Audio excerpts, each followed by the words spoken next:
Good afternoon, ladies and gentlemen. It is Thursday. Where am I here? Thursday, November 24th, 2022. It's another Tech Golf podcast. Glad you could join us today. If it's your first time joining us here live, bless you. Welcome. If it's your first time listening to us on the RSS feeds and YouTube or anywhere else you're listening to this, I don't know, maybe there's some weird dark corner of SoundCloud. Welcome. Talk about video games, movies, television. A little bit of everything in between. At the end of the show, we answer questions from people that think that we have answers, and we do our best to give it to them. Got another great show lined up for you for this week, although short list of news this week. We'll just be up front with that right now. Ain't nothing happened this week. This was a dead week in the world of news for just about everything. Not much going on as we get into the American Thanksgiving. So happy Thanksgiving. I guess it will be belated for many people when they hear this, but for the Americans celebrating a month too late, what the fuck is wrong with you? We already got this shit done last month. We're already moving on. We're already listening to Mariah Carey. What the fuck are you guys doing? You gotta step up your holiday game. But enjoy all of your great food, whether you're doing it alone, with friends, or with family, however you decide to overindulge in some of the best foods the West can put together. Hope you had a pretty fucking good one. And enjoy the time while you can before the snow flies and we're all salty. Mr. Black, before we get started, most important question of the week. Mr. Black, how was your week? It was okay. Nothing too crazy. I was just flew back from Toronto yesterday. I went and spoke at an event.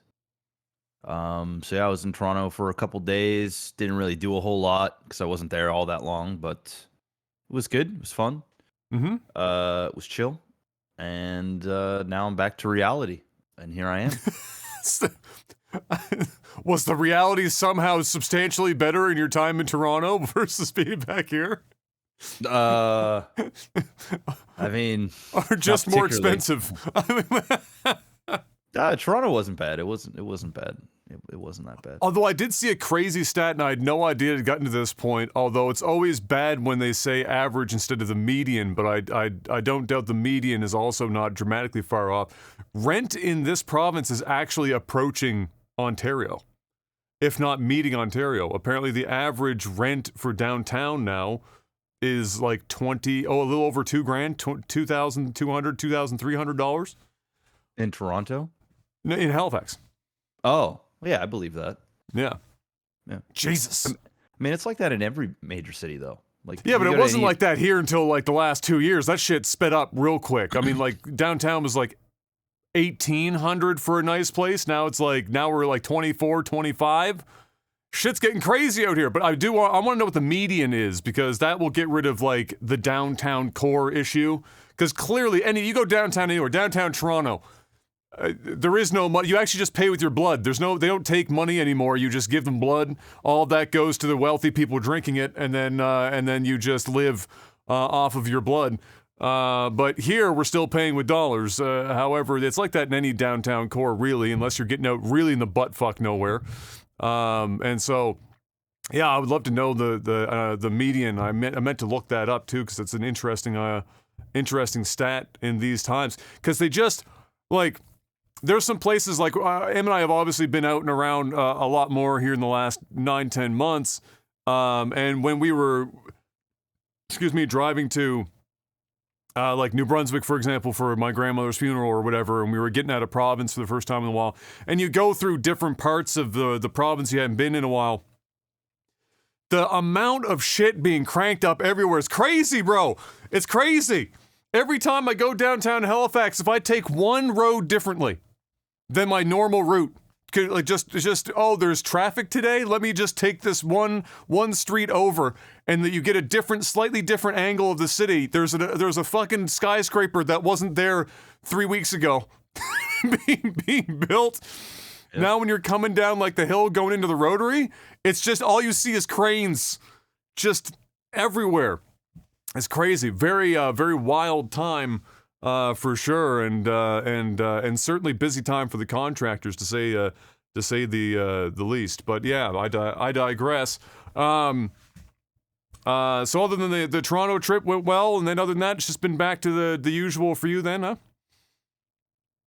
Yeah, just the usual. There's some other things going on, but I'm not really. Well, that's fair. I'm not expecting you to tell me about the spot that you found on your dick this morning. I don't need to know that, I'm sure. Yeah, no. But overall, it's just another week. Okay. Another week. That's good. Here, much the same. We got the electric done in the kitchen. We ended up having to just do that ourselves, Dad and I. No, it wasn't electric we hadn't done in the past. It's like really simple. It's literally just one wire. It wasn't like a multi-circuit fucking madness type deal. It was run a single wire to a box and put a plug on it. So we just did that for a couple of things. You know, for the range hood needed one, and a microwave that we had already had our cable run. You know, Brian, who was our electrician, already ran the cable. It was coiled in the attic, so we just drilled a hole, miraculously found the cavity first try. Didn't have to put 4 holes in the ceiling before we found the cavity that we were shooting for, so that was a big fucking positive. And then we moved the electric box in the bathroom so we can mount the lights higher, because for the first time in my life, Mr. Black, it's very exciting. When I go to the washroom and I am putting myself together to go out into the real world, I'm going to be able to see more than my neck. Very nice. We're mounting the mirror high enough that I'm not just seeing from here down. I'm actually seeing all of whatever the fuck is going on upstairs now.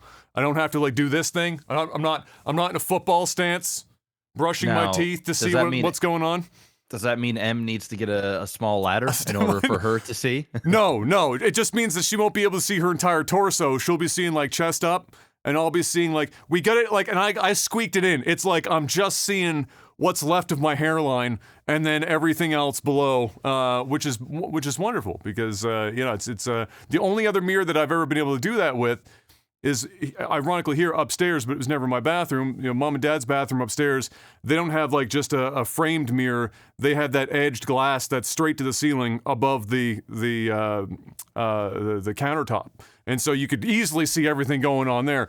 But downstairs here, the mirror's like fucking this big. It's mounted like at my fucking dick level, and so I'm like fucking down here trying to do like my teeth brushing and shit, and so I'm excited to finally have the ability to see my visage for the first time in a while. So we did that stuff, and that's going to allow us now to start. We started boxing, put the framework in to box above the cabinets, because we're going to hide that range hood ductwork, and then that will be able to allow us to install those base cabinets and have them measured for innumerable dollars that will leave our bank account for the countertops that will eventually grace them in the new year.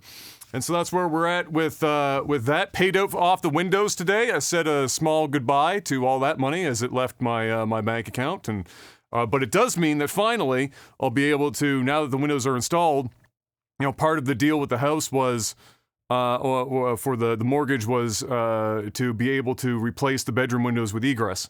And so there's been money in escrow with the lawyer for like fucking 10 months while we were waiting for these windows to finally be installed. And so I'll be calling them up and be like, hey, you remember me? I need my money now. Finally, they're in. We had the receipts. We can get that money in. So yeah, we got that started today. So that's been wonderful. So all's going well. Em is out west in the middle of fucking nowhere, doing nursing in the middle of fucking nowhere. It's been quite a ride for her. The first time that they got there, they were in the first hotel. They were told that there would be a bus. There is no bus. They were told that there would be a taxi. According to the person at the front desk, you're only really going to be able to get that taxi for about 35 minutes a day. The rest of the time, they're off getting fucked up on some shit, so they're never actually available. And they were told it was within walking distance. They're like, oh yeah, it's across the street. Well, you can tell from the first two statements being horribly false that the walking distance wasn't actually walking distance. That shit was like a fucking 50-minute walk in the winter in BC at night by themselves in a place that they don't know.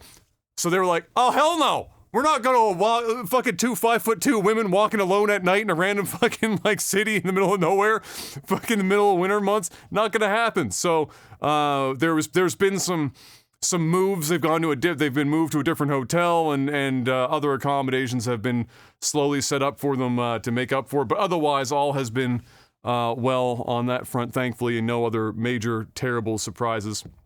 So things are going well there. And that's my week. And now it's time to talk about some video game news, Mr. Black. First up, one of the first to have done ray tracing properly. I don't know if you were I don't know why I have a memory of you playing it, but maybe you didn't, and I'm just confusing you with somebody else. Control was one of the first games that really made use of ray tracing technology when it became a little bit more mainstream with NVIDIA's graphics cards, and actually used it properly and to great degree. There was a lot of glass in that fucking game, and they made all the use of the ray tracing they could. Beautiful game, very hard to run, but ended up being relatively popular. You know, it didn't sell 50 million copies, but it was popular enough, apparently, that Remedy, which is, of course, also the company that did Max Payne and other properties, have gotten the go-ahead to co-develop Control 2. So we're going to get more of that in the not-too-distant future. And I would have to imagine by the time that shit comes out, given the advent of Unreal Engine 5 and where graphics cards are at now in terms of their power to actually do ray tracing tech, by the time that drops, that shit's probably going to be a mindfuck. If it's as good as the first one was with the early tech, this next one, if they double down on trying to be the bleeding edge of ray tracing, probably going to be pretty fucking nutty. So if you're somebody that likes to have some eye candy but not a half bad game, it's one to look out for. And honestly, even if you haven't played Control already, it's not a half bad game. You could probably get it for $0 right now during Black Friday, and give her a whirl.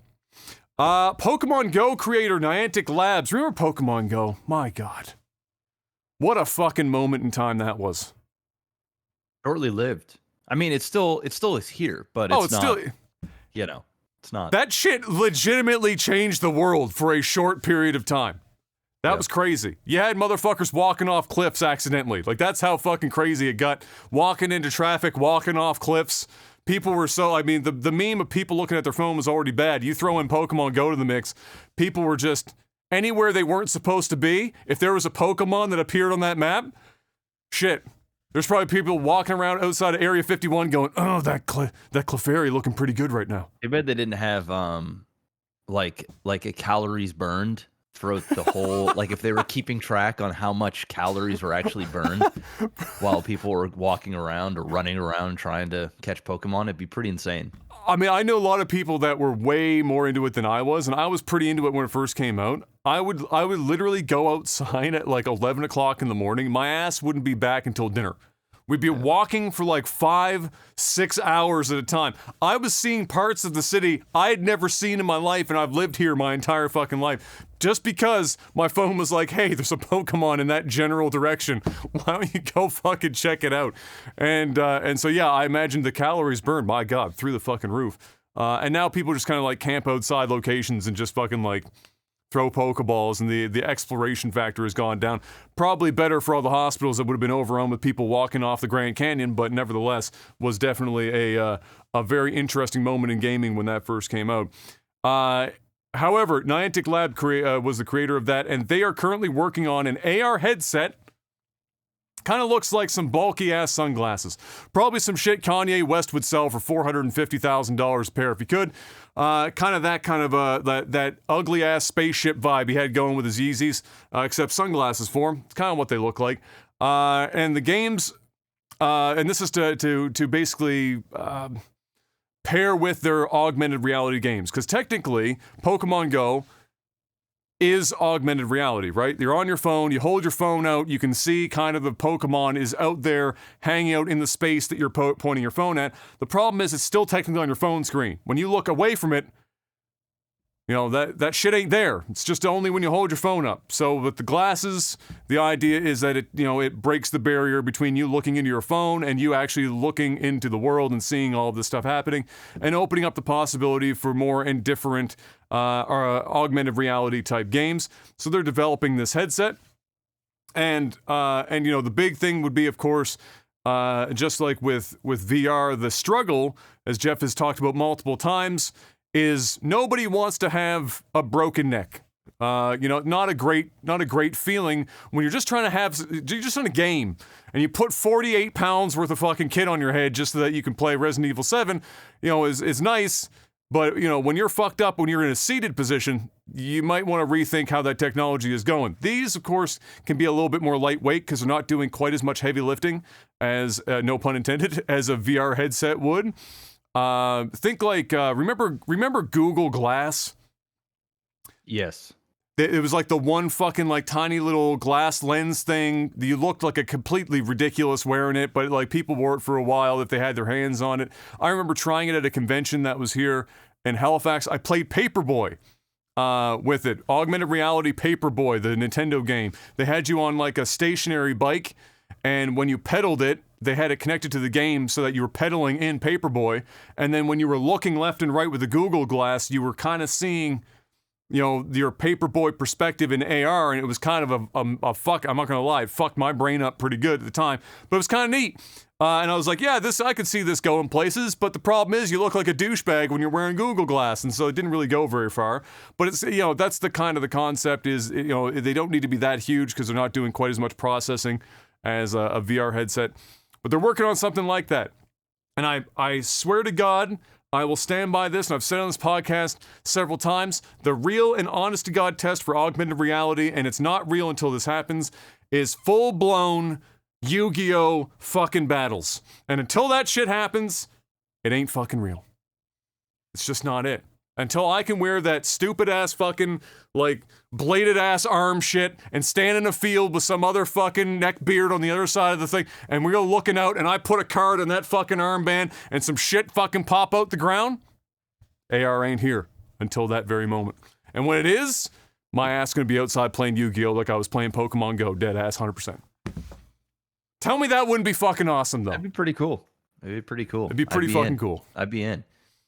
I'm just, but envisioning, like, if it takes off, I'm just envisioning, like, you're in, like, Central Park in New York or some shit, and there's, like, a couple hundred people all standing in the park playing Yu-Gi-Oh! Just screaming. Playing in my backyard, man. Just screaming Yu-Gi-Oh! terms. It'd be too embarrassing for that shit, but I'd be in my backyard or in my basement somewhere just doing it. I summon Dark Magician in defense mode, and there's just like screaming fucking people in a park. That'd be amazing. Kind of fucking funny. But yeah, they're working on it, so it's coming. Hopefully, it'll be a step in the right direction. But it's still very early days for AR. AR really got left behind when VR started becoming more popular mainstream, and now AR I think is slowly being pulled up to meet it, and so we'll see where that all goes. Excuse me. I ate way too much for lunch. I've been paying for it for like 2.5 hours now. It's freaking driving me crazy. So it was bound to happen eventually, Mr. Black. However, Team Ninja has confirmed this week that both Ninja Gaiden and Dead or Alive both have planned reboots, not remakes, reboots. They're pressing the reset button on both franchises.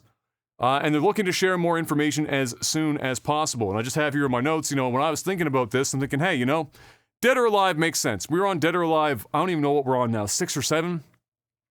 And the series has kind of been spinning its wheels for a while. It's kind of being quasi left in the dust by Street Fighter and Tekken and other prominent fighting games. It's not being taken seriously. Really in the fighting game community the same way that some of these other properties are. So maybe if they want to, reboot and reinvigorate that series and have it be taken more seriously and maybe become a more popular franchise for it, this would be a way to do it by rebooting the franchise entirely. But when I thought about Ninja Gaiden, I was like, does Ninja Gaiden really need a reboot? Or do you just make more Ninja Gaiden games? Like, do we really need to reset Ryu? Like, does he need to, like, be from square one all over again? I mean, I think you just make more Ninja Gaiden, really. But although at this point, the difference between a reboot of Ninja Gaiden and new Ninja Gaiden games is probably indistinguishable anyway. It's probably just the same game. Really? But Ninja Gaiden has, they had a really good run in the Xbox era. Ninja Gaiden, Ninja Gaiden Black was like amazing. That whole era of Ninja Gaiden was really well received and really well done. And yeah, fuck it, why not? Lots of people seem to enjoy really difficult games right now. Dark Souls, Elden Ring, Bloodborne, that whole like Souls-like experience, people seem to like getting their shit kicked. And if there's one game that I can think of, or one franchise I can think of pre-Dark Souls that kicked a lot of people's asses, that shit was Ninja Gaiden. You played Ninja Gaiden, if you beat it, you did pretty well for yourself. Not a lot of people actually got through it, and that goes for any of them. That's the NES one especially. If you can get through like the Nintendo Entertainment System Ninja Gaiden, well fucking done. If you can get through any of the modern ones, well fucking done. Very difficult games, indeed. Did you ever beat any of the Ninja Gaidens? No, never really got into it. No. I think you got the NES one behind you there on that wall somewhere. Oh yeah, I've got a few at Ninja least Gaiden one games back there. Yeah, never played them. So, I mean, I shouldn't say never played them. I definitely played the ones for like NES when I was a kid, but never beat them. It was like one of those things where I played it somewhere and that was that. I'm not about to beat them now. I tell you that much. I watched somebody on YouTube. There's a series, I can't remember the channel name, but they go back and they show or try to show that old games that we thought were really hard aren't that hard. The concept is a bit flawed though, because they just show all the exploits that you would probably never have ever fucking known while playing the game to make the game demonstrably easier. For things like the original, Ninja Turtles games and things like that, where you were just getting your shit kicked all the fucking time. Or like Battletoads and things like that. Ninja Gaiden was on that list. And even if I knew that all the fucking secrets, my ass still getting tuned up by Ninja Gaiden. I'm gonna be honest. I can't fucking do that shit anymore. It's just I'm too old. I can't. It's slow. But yeah, there you go. So they're gonna get reboots. I would like to see Dead or Alive be taken a little bit more seriously. I enjoy taking in a good fighting game tournament now and then, and it would be nice to get a little bit of a mix up where I'm not just watching the same kind of fighting games that have been around for forever and a day that have been the mainstays. It'd be kind of good. I remember, in fact, that one of the first games I owned for the original Xbox was, in fact, Dead or Alive. That was 3, I think, at the time. Yeah. And being mind fucked by the cutscenes that they had in it at the end of every one of the story arcs for all the characters, and they always looked so fucking good, and I was always taken by it. So yeah, I'd like to see some fucking Dead or Alive. Would I buy it? Fuck no. But would I watch other people play it? Probably. And I'm not particularly sold on a Dead or Alive game. I think Ninja Gaiden is probably a better route to go. It's a safe bet. Considering I find Ninja Gaiden Dead or Alive just a little bit too sexualized and just that's intentional for sure. The titty physics are off the friggin' charts. Yeah, but I think they put more time into titty physics and sexualizing the fighters than they do the actual game. I just think it's a bunch of thirsty boys playing the games, watching titties bounce around. I'm not saying that the games aren't good. Like they're competent fighting games, but I don't know, man. In 2023, which I don't know when this game is going to come out. Probably won't be for another couple of years. Yeah, right? Probably not. Yeah, but like imagine 2025 Dead or Alive. I mean, this shit is just going to be. There's going to be titties the size of cannons. Christine's just gonna be popping out of everything that she wears. Doesn't matter what it is. It's just gonna be, I don't know, bro. It just kind of gives me a weird vibe. It just gives me a weird vibe. At least they're not all like lollies or some shit, right? Like the Japan's fucking obsession with characters in anime. Like they're like on paper, they're like, yeah, this person is 23 years old, but they look like they're 11. And we're gonna put them in a dress. Like, at least, thank God, Dead or Alive mostly avoided all that. They're just like, here's a 34-year-old woman with massive tits. Yeah. You know what was pretty fire, though, to Dead or Alive? Might be the best thing to come out of the property? Beach volleyball. The volleyball part was actually pretty fucking fire. Not a lot of great volleyball games, but as it turns out, ironically, that ended up being one of the better fucking volleyball games. And it made sense, because the titties were there.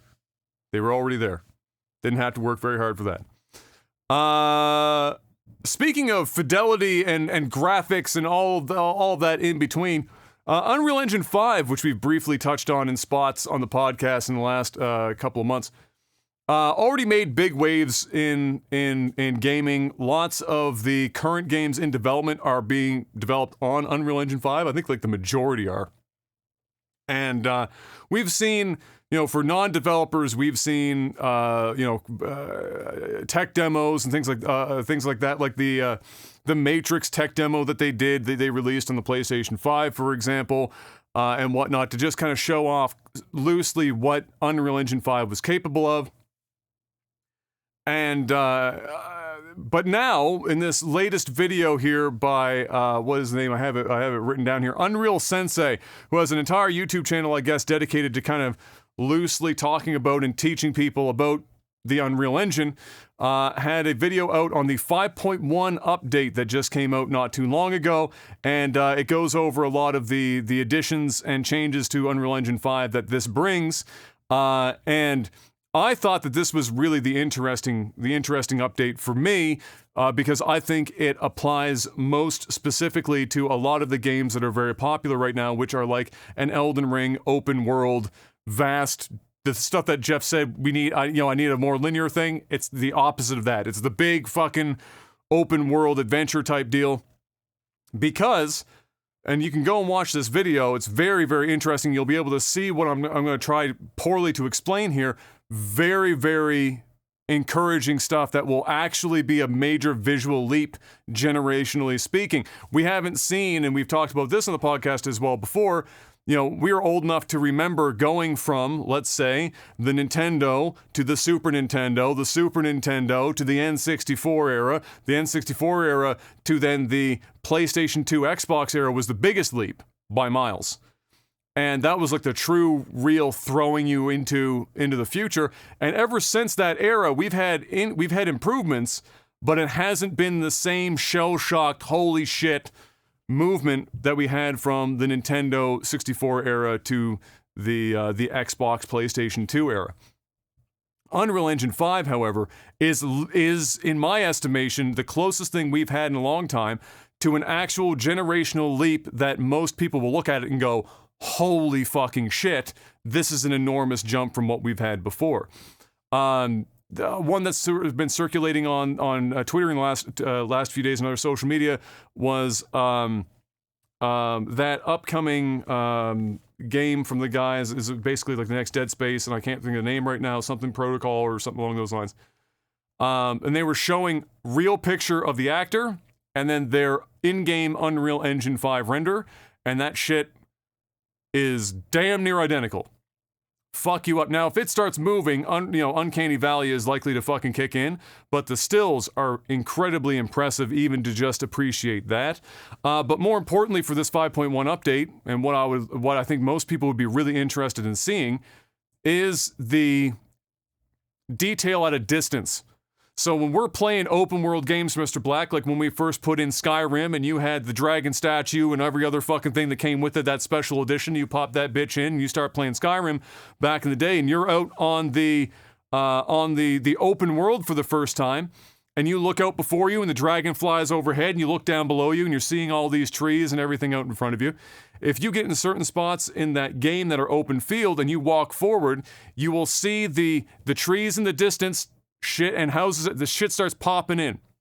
Either it wasn't there at all, and it just out of nowhere all of a sudden it fucking pops into existence, or it's a tree that looked like a piece of cardboard and now it looks like a low 3D model, and you get a little closer and it's a slightly better 3D model, and then you eventually get all the way up and it's the full render of what the actual model is. That's all based on level of detail tech that determined the distance to the player, what they could do, so they could save resources to be able to show you a better image up close where you're actually going to be doing most of your visual, most of your, where your eyes are looking at the screen at any given time. 5.1 has this new tech, I think they called it like nanites or something along those lines. And anyway, the long short of it is the LOD model basically goes away. And now we just have more or less full visual fidelity of, let's say, that tree, for as far out as you could pretty much hopefully put that tree. And so as you're getting closer and closer, that pop-in isn't really a thing. You're just seeing more or less a damn near identical to its full model representation of that tree. And they can do that at a bigger scale. So let's say more trees. You know, in Skyrim, one of the first mods people wanted to add, I need more grass, I need more trees, I need more flowers, I need more fucking like everything, more animals, all that shit. And the reason why they weren't there to begin with is because you put a couple more in there and your frame rate goes from fucking 60 to 6 real fucking quick. And that's what this whole system was you know, fighting against all the time. But with this nanite system, they can paint a bajillion fucking objects more than they would have with the old system, and at a higher fidelity for less of a hit to the overall performance on the computer or the system that's playing said game. And and then that's the kind of stuff I think at this point, along with obviously seeing facial stuff get better and whatnot, that will really start to make people notice a big leap in graphical fidelity in games.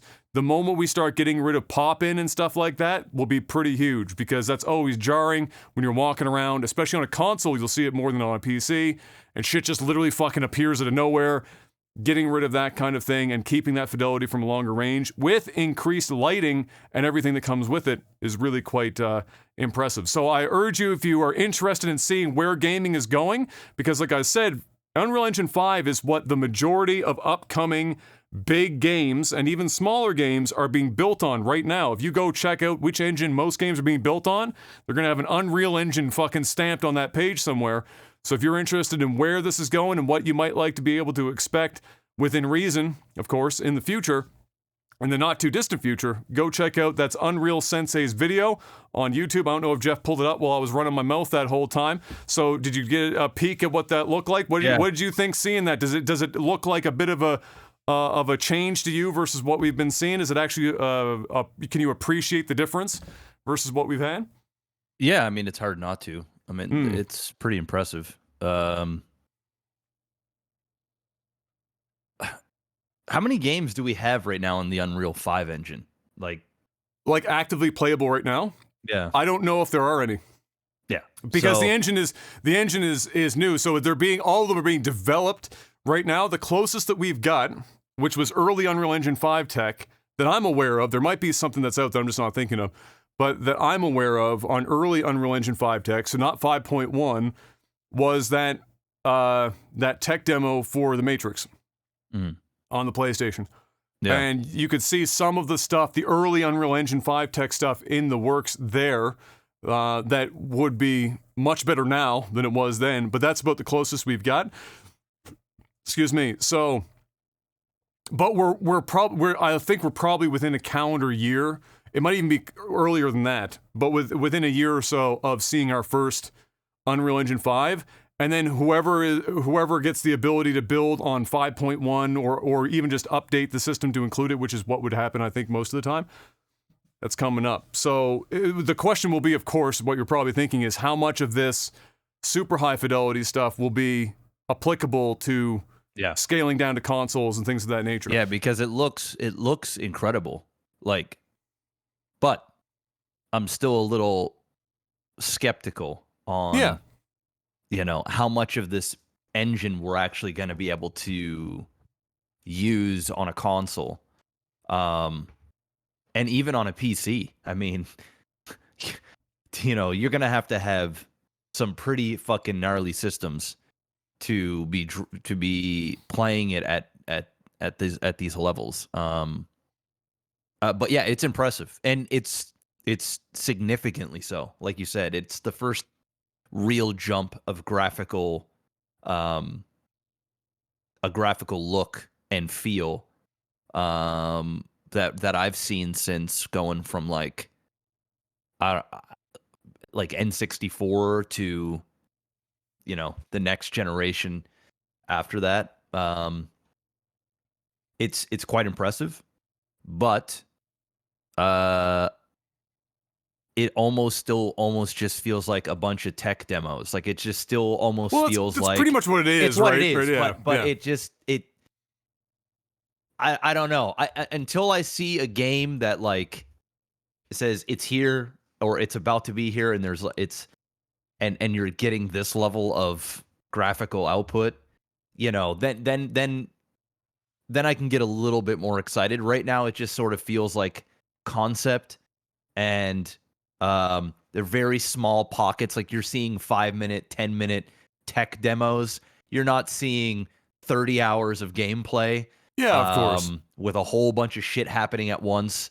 But with that being said, it is impressive. It's very impressive. I think how I look at it right now is that even if you were to take, like, let's say 70% of what's in that and put it out, but I don't want 70%. Well, I don't want either. If you're showing me this, this is what I want. I mean, 70% of that is still going to look nice, but I even think 70% of that is similar to where we're at right now. I'm going to be honest. Like, some of these newer games that are out, they're really impressive. I mean, they don't wow me like watching a Unreal 5.1 demo, but it's still very impressive. And I think, this is maybe a 30 to 40% jump from like peak where we're at right now to where we're going. But that 30, 40%, I mean, like you said, that could happen in a year from now or 2 years from now, which is very impressive. It's like seeing a graphics card go up by 30, 40% of power. I mean, it's impressive in anything. It's like a vehicle getting an extra 30, 40% of horsepower is like, whoa, what the fuck? What do you have in this thing? Usually they're small, gradual steps up to the point where you kind of notice it, but you're also kind of desensitized because you've been playing games so frequently and you've seen it all that like you can appreciate it, but you appreciate it for just a little bit.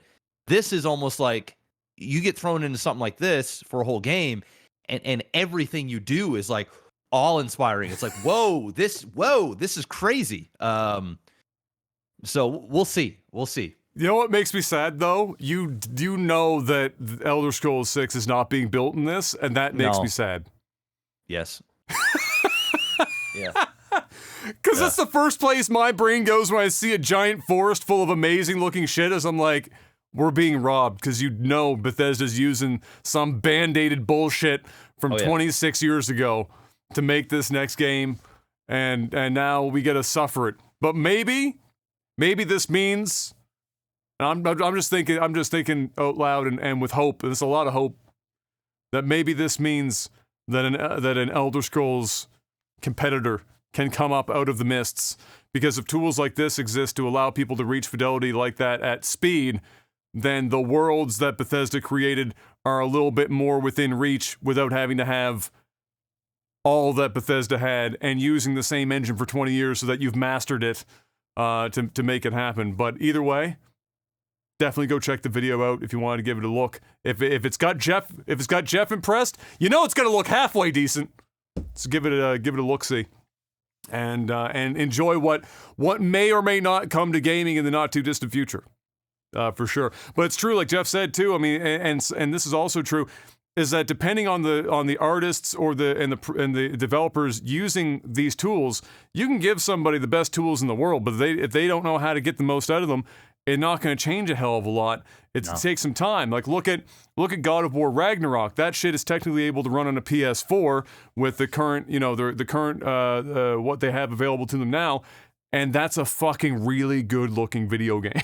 so that's just something to keep in mind as well. Is that, like anything, the first few games that will be built on this, they're probably going to look really good. But they won't look as good as the next, like the second or third gen of that come out and people start to actually get to skill sets. It'll take a while. It'll probably take like half a decade before you start seeing like, whoa, like sort of where we're at now.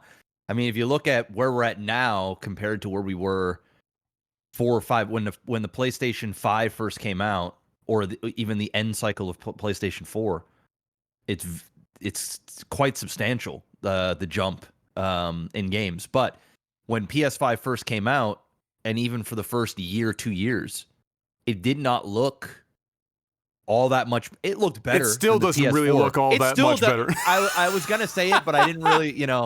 It's it's nothing. When the new games can be ran on a PS4 and still look amazing, it just tells you everything you need to know, right? But this is a substantial jump up. This is like, you can't deny how impressive this looks. Yeah, and some of that too is not necessarily the PS5 or the Series X capabilities, so much as we've talked about in the past, where we're only now getting next year, 2023, the first series of games that are likely going to be truly built specifically for next gen. Before that, we've been getting, like God of War Ragnarok. Imagine how much better it could have looked if they dedicated it only to the PS5. But you can't ignore 110 million fucking units sitting around in people's homes and be like, who wants to sell to that?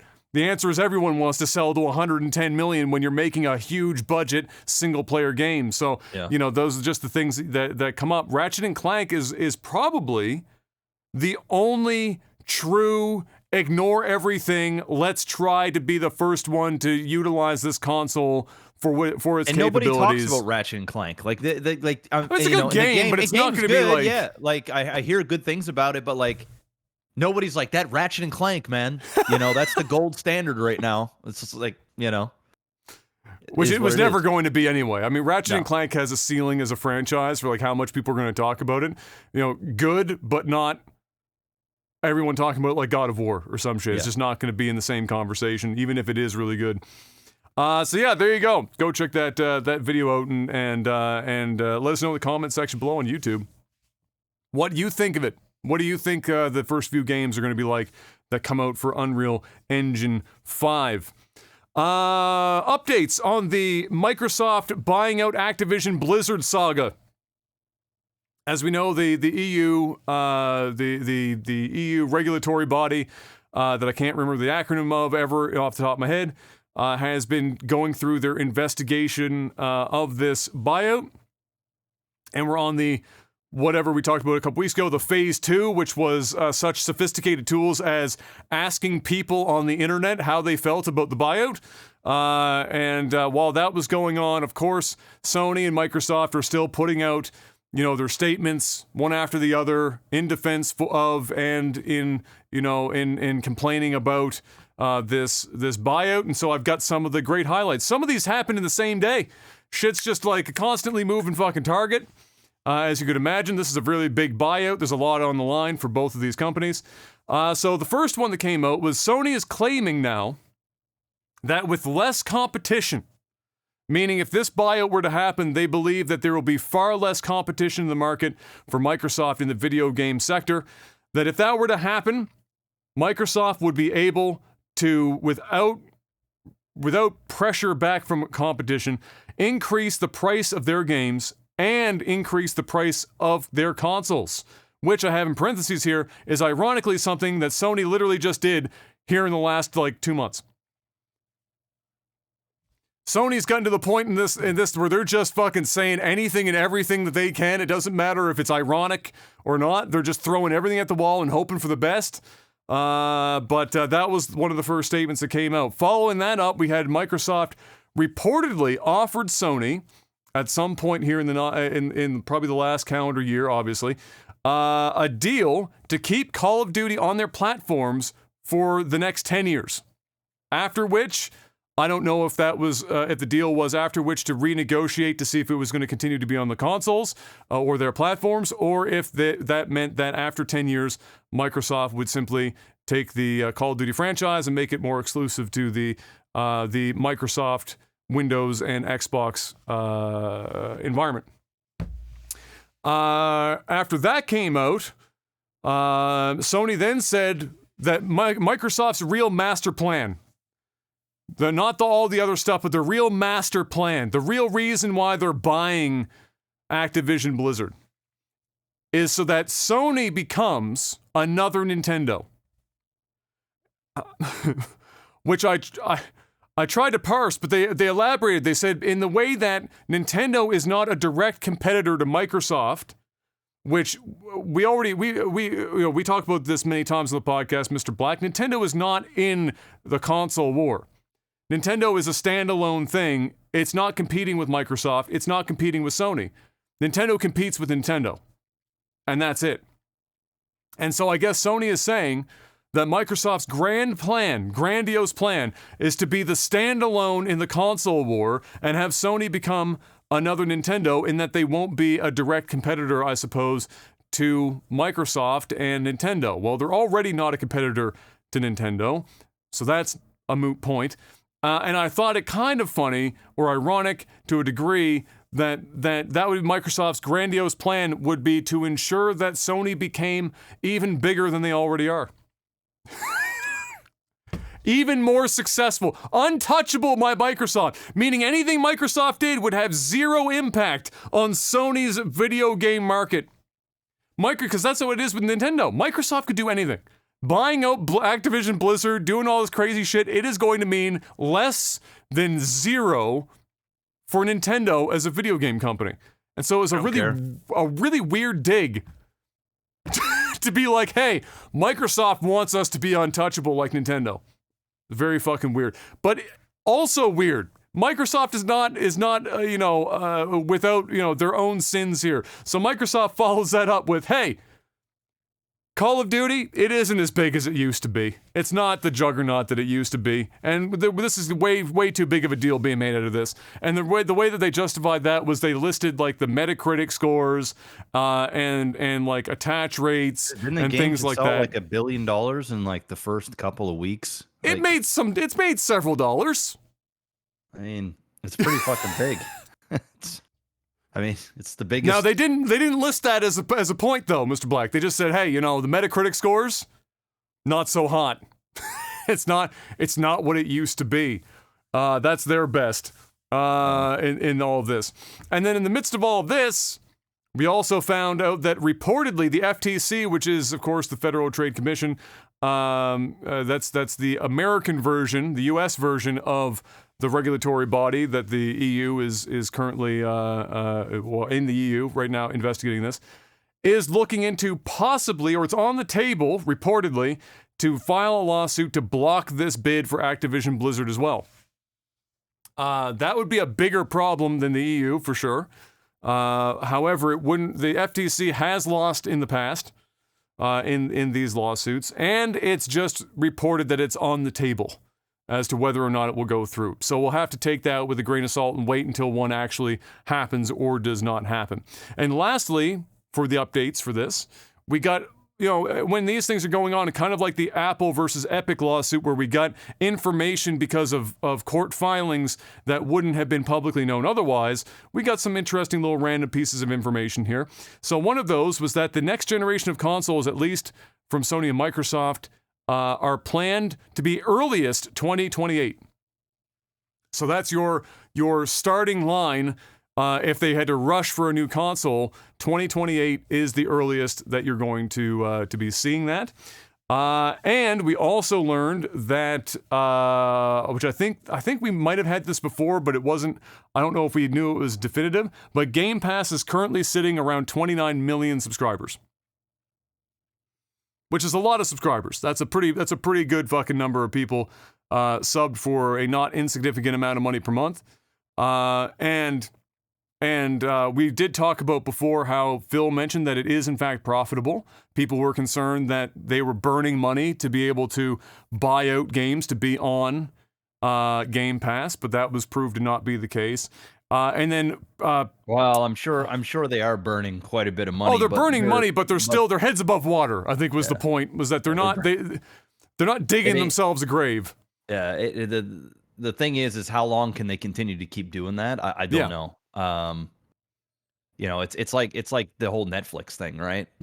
Where they just started buying, but they were hemorrhaging money, but they were building. I mean, listen, you do need to burn money for a long time, especially in the subscription world, before you become profitable. Oh yeah, it's just the way that it is.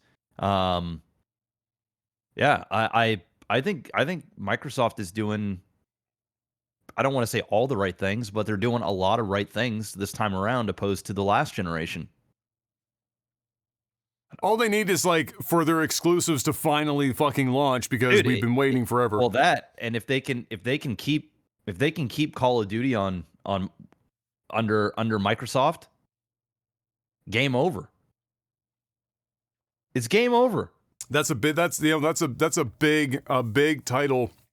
And it would force, we talked about this before too, it would force Sony to actually like dip into their FPS stable, of which they have 3 or 4 viable FPSs that used to be very popular in the online multiplayer space, and dig them out of storage and actually start investing in them again, instead of relying on the fact that a third-party game like Call of Duty was the biggest on PlayStation for the last, 7 or 8 years now.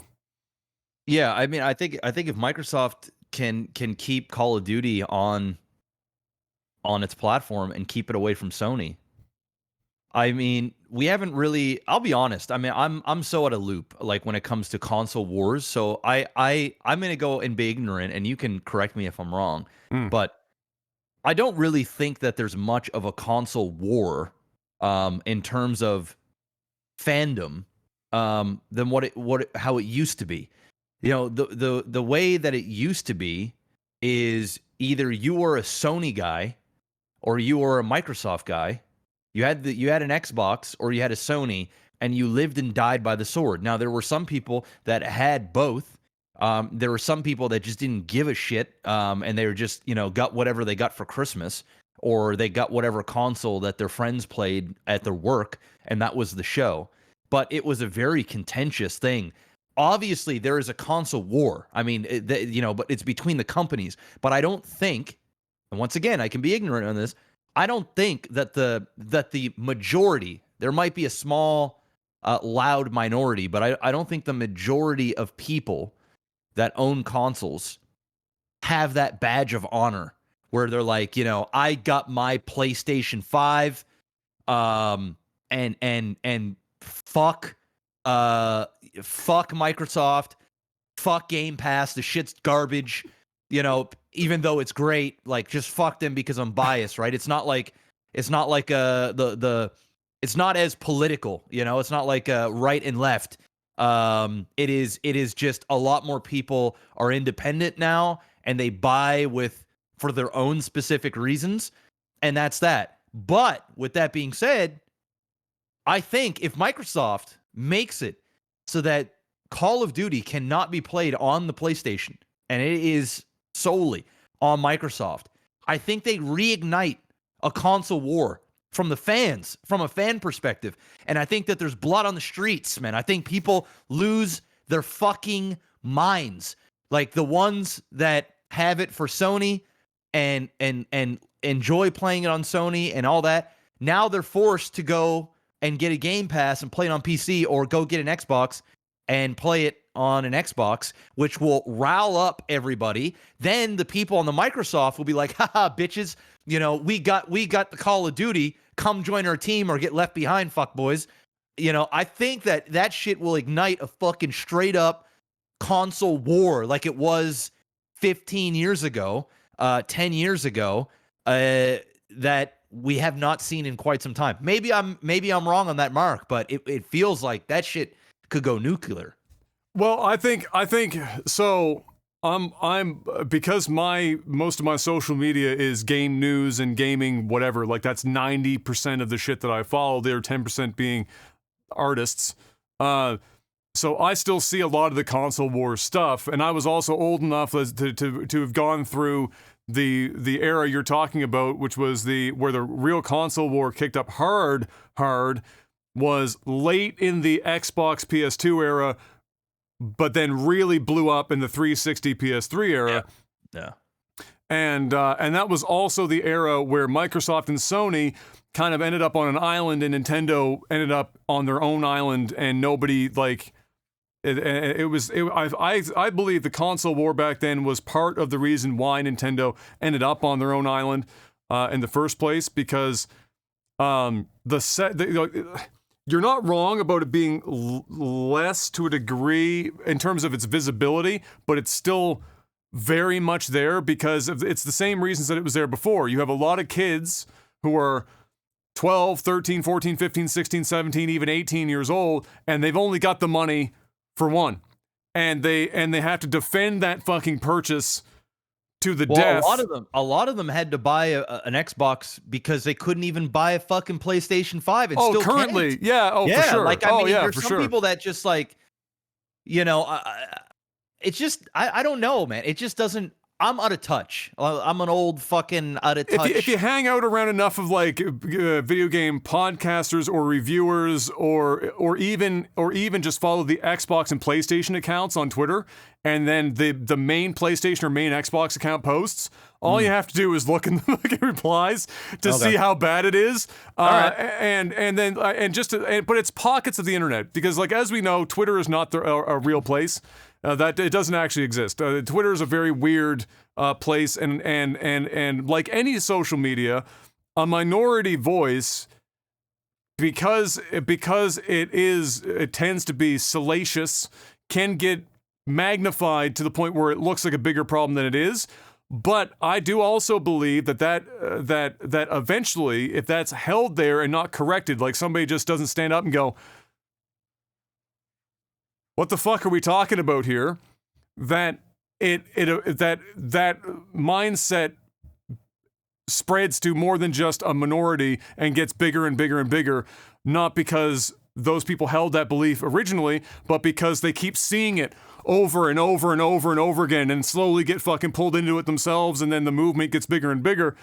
And so, like, for example, when the best example I can give you is on the website N4G, when I wrote my Final Fantasy VII Remake review, I gave it, I think it was like 2 out of 5 stars that I gave it, and I wrote a fucking magnum opus. I mean, I literally, I gave it 2, and I knew that people would be like, all right, why is this a 2? There better be good reasons. So I didn't write like a fucking 500-word fucking review. Adam, I already know how you are, bro. You wrote a novel. I wrote a fucking novel. And bonus chapters. And just everything was there.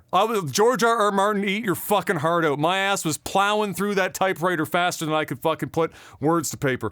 And I had it all there, so it was very clear as to why I didn't like it. And at the end, I still said, look, not my thing, but I get why people are going to like it. I put that up on N4G as my first review under the website at the time, and I didn't expect it to go anywhere. And the way that website works is similar to Reddit, where it goes through a vetting process from older users that have certain privileges on the site, and if they clear it, it goes into like this big pool on the front page, and then the more interactions it gets, the heat meter rises, and then eventually you can get, if it pops off enough, it goes up to the top of the page. That review went to the fucking top of the page. And the first fucking like 4 hours that it was up there. And in a million years, I never would have expected to be there. But to give you an idea of console wars as still existing, that website is heavily PlayStation leaning, heavily in terms of its user base. And went up there and they saw 2 out of 5. 0 people read that bitch, but were losing their goddamn mind over the fact that I didn't give it a 6 out of fucking 5. And then I ended up, my website was banned permanently for ever posting another article on that website again, because so many people reported that review. So there are still pockets of the internet that are rabidly insane about the console wars. It's just that, it's not forums anymore. It's like these, websites, social media. And if you're in a silo where it doesn't exist, you're not seeing it. But if you're in that silo, my fucking Lord have mercy. People are still bonkers, bro. This shit's still fucking crazy. But I do agree, 100%, that it would be if it's at a 9 now, that shit's gonna be a fucking 14 out of 10 if Call of Duty were to ever go to any console exclusively, whether it was PlayStation or Xbox or whatever. It'd be riots in the streets. Shit would be crazy. Yep. Shit would be fucking crazy. So yeah, that's the latest updates for that. The most interesting part there is the whisperings of the FTC, because we didn't hear anything about the FTC until now. And so if that does go through, that will certainly complicate things a lot more than what Microsoft has already been facing. But it is kind of fun if you keep up with it, just to see what Microsoft and Sony are saying, because both of them are just spewing completely random bullshit. Like Sony's saying, oh no, they'll increase their console prices literally right after Sony increased their console prices, and the price of games to $70 on their fucking platform is just fucking hilarious to me. I just think Sony's desperate right now, man. I think their back's against the wall. And they're like, fuck, like we need to change whatever narrative we can. They're in trouble right now. They're in trouble. Because Xbox literally dropped the price of their consoles. Like you could buy in the last week for a moment in time. I don't know if it's still on. You could purchase a brand new Xbox Series X for $189 US. $189. Now I know it's not the Series X, but a Series S for $189 is insane. Yeah. That's less than a fucking Nintendo handheld. Yeah.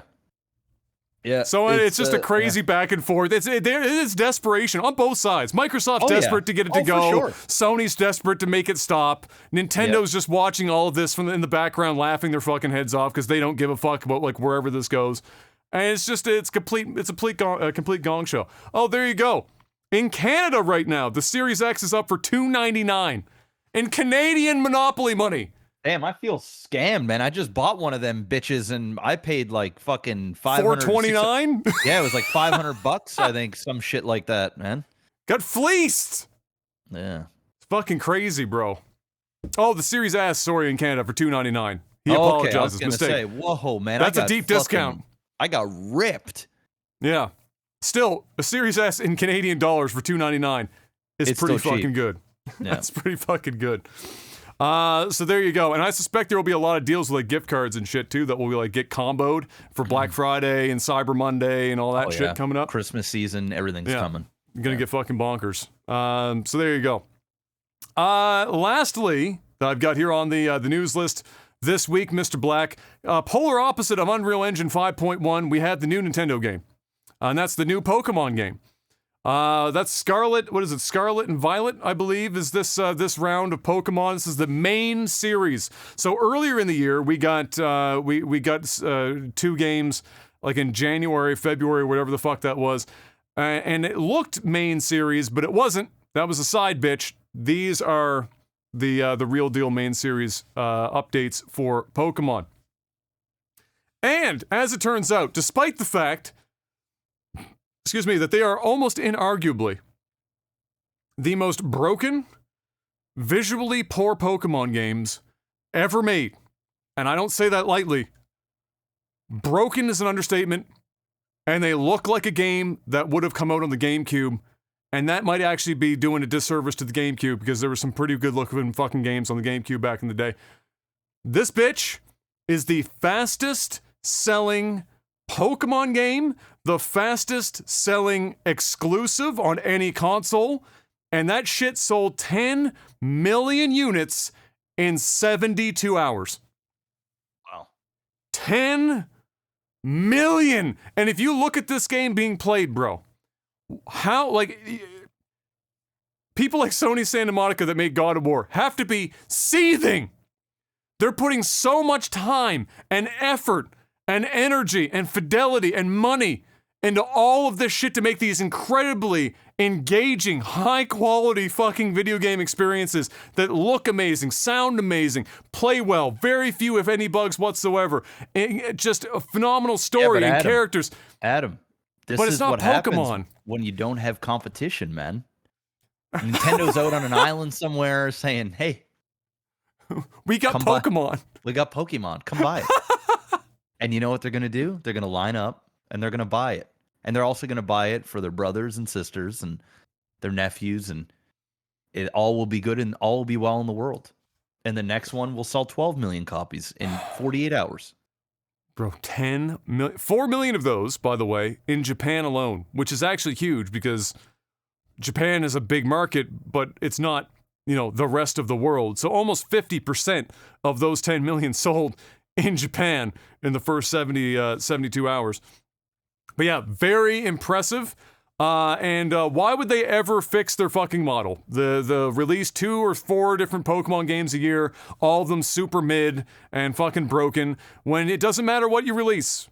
People are going to buy in apparently record numbers. All of them. One after the other. Shit's crazy. They found a gold mine. They found a fucking gold mine. And there's been a bunch of like discussion around, why is it broken? Well, first of all, they released the stuff earlier in the year. Clearly that's a problem. Because you can only make so much video game as one developer in a single fucking calendar year. Even though this game has been in development for 3 years, if both of them have been in development for 3 years, that's still releasing 2 in the same year, all the same. If you look up the developers on Wikipedia for this Scarlet Violet, and then you cross-reference them with the like damn near bordering on original 2D Pokemon game developers, it's most of them. Yeah, but here's the thing, bro. You know, my son is now playing video games. It's official. He's officially playing, and what does he play every day? Pokemon. This is what he plays. Which one? Well, he plays a lot of Pokemon Go. Okay. So we have like a tablet, and we let him play for about an hour or whatever, right? And we gotta give him only so much screen time because he just loses his. He just fucking go mind. forever. Yeah. Oh yeah, bro. And then when if we let him play it for like 3-4 hours and we take it, he'll lose his shit. So we put time limits on it. But he's been, when he goes to visit his Kayla's parents, his grandparents, Tyler, his uncle, has this new Pokemon game and for the Nintendo Switch. So he's been playing that. Oh boy. And the thing is, just to counter, like, I don't need to counter, but to give you an answer as to why, you know, God of War is putting in all this work and Pokemon isn't, is because they're two totally different demographics, right? Oh, sure. One demographic still believes in Santa Claus. The other demographic, you know, is Santa Claus, you know? It's two totally different. I'm not saying that older people don't play Pokemon. I would imagine that out of those 10 million, probably 4 million of them are millennials, you know, that grew up with Pokemon, you know, and it's the thing. But they also understand that it is Pokemon, and they also understand that they also want things to feel nostalgic, not too polished, not too scripted and formulaic. They just want to have a break from all of those Ragnarok games and all of those serious games and dumb it down and have some fun. They're not, you know, guys like you, guys like me, more so guys like you, because I don't really, to me, it's whatever. We're more critical of those things, and we can look at their polished product and be like, dude, come on. And I'm not saying that there isn't room to improve. Abso-fucking-lutely. Because the game, I've seen it, the game does not look particularly like a well-polished game. It seems rushed, which it is. But they sold 10 million copies in 72 hours. They know their demographic. And like we said, Nintendo plays on a different set of rules. They don't give a fuck. Think about it. If they don't have to innovate and kind of raise the bar every time, why would you? Crank that shit out. And well, that's what I'm saying. That's why it's happening, right? Like, well, why would they change? Crank them. And then when the pitchforks do come out and that audience does grow up a little bit and then they start to feel like they're being taken advantage of, now they have all of the room in the world to take it to the next level because they haven't wasted all of, you know what I'm saying? Like, oh, I get you. They're leaving lots of room so they can like be like, oh, in this Pokemon game, you can jump. Well, yeah, it's like the analogy I'll make. It's like a guy that weighs 400 pounds, right? Mm. He's obese. He's not healthy. Okay. And nobody on the internet can tell me they're healthy. Okay. I don't give a fuck what anybody says or, oh, well, it's not it's unhealthy and probably has some serious diseases on the way. It's not good. But if that's the life that he or she wants to live and they're happy, then okay, it's your life. You do what you need to do. But until they have maybe a big medical scare or somebody's like, hey, you know, you should really try and lose some weight. You know, they can then drop what I would imagine is 100 pounds pretty fucking quick. You know, when you're that big, you can make some pretty drastic changes pretty fucking quick. Now, Nintendo, in this analogy, is your really obese guy or gal that is sitting on its private island, eating all of the food, and, you know, doing its own thing, and nobody is there to tell this person that, like, hey, you might want to like leave this island or at least go swim for a little bit because like you're not looking so hot.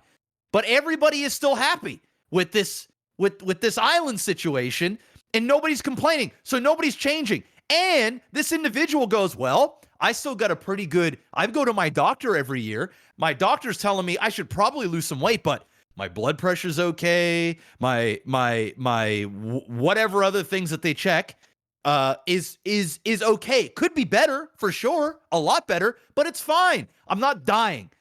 I'm happy.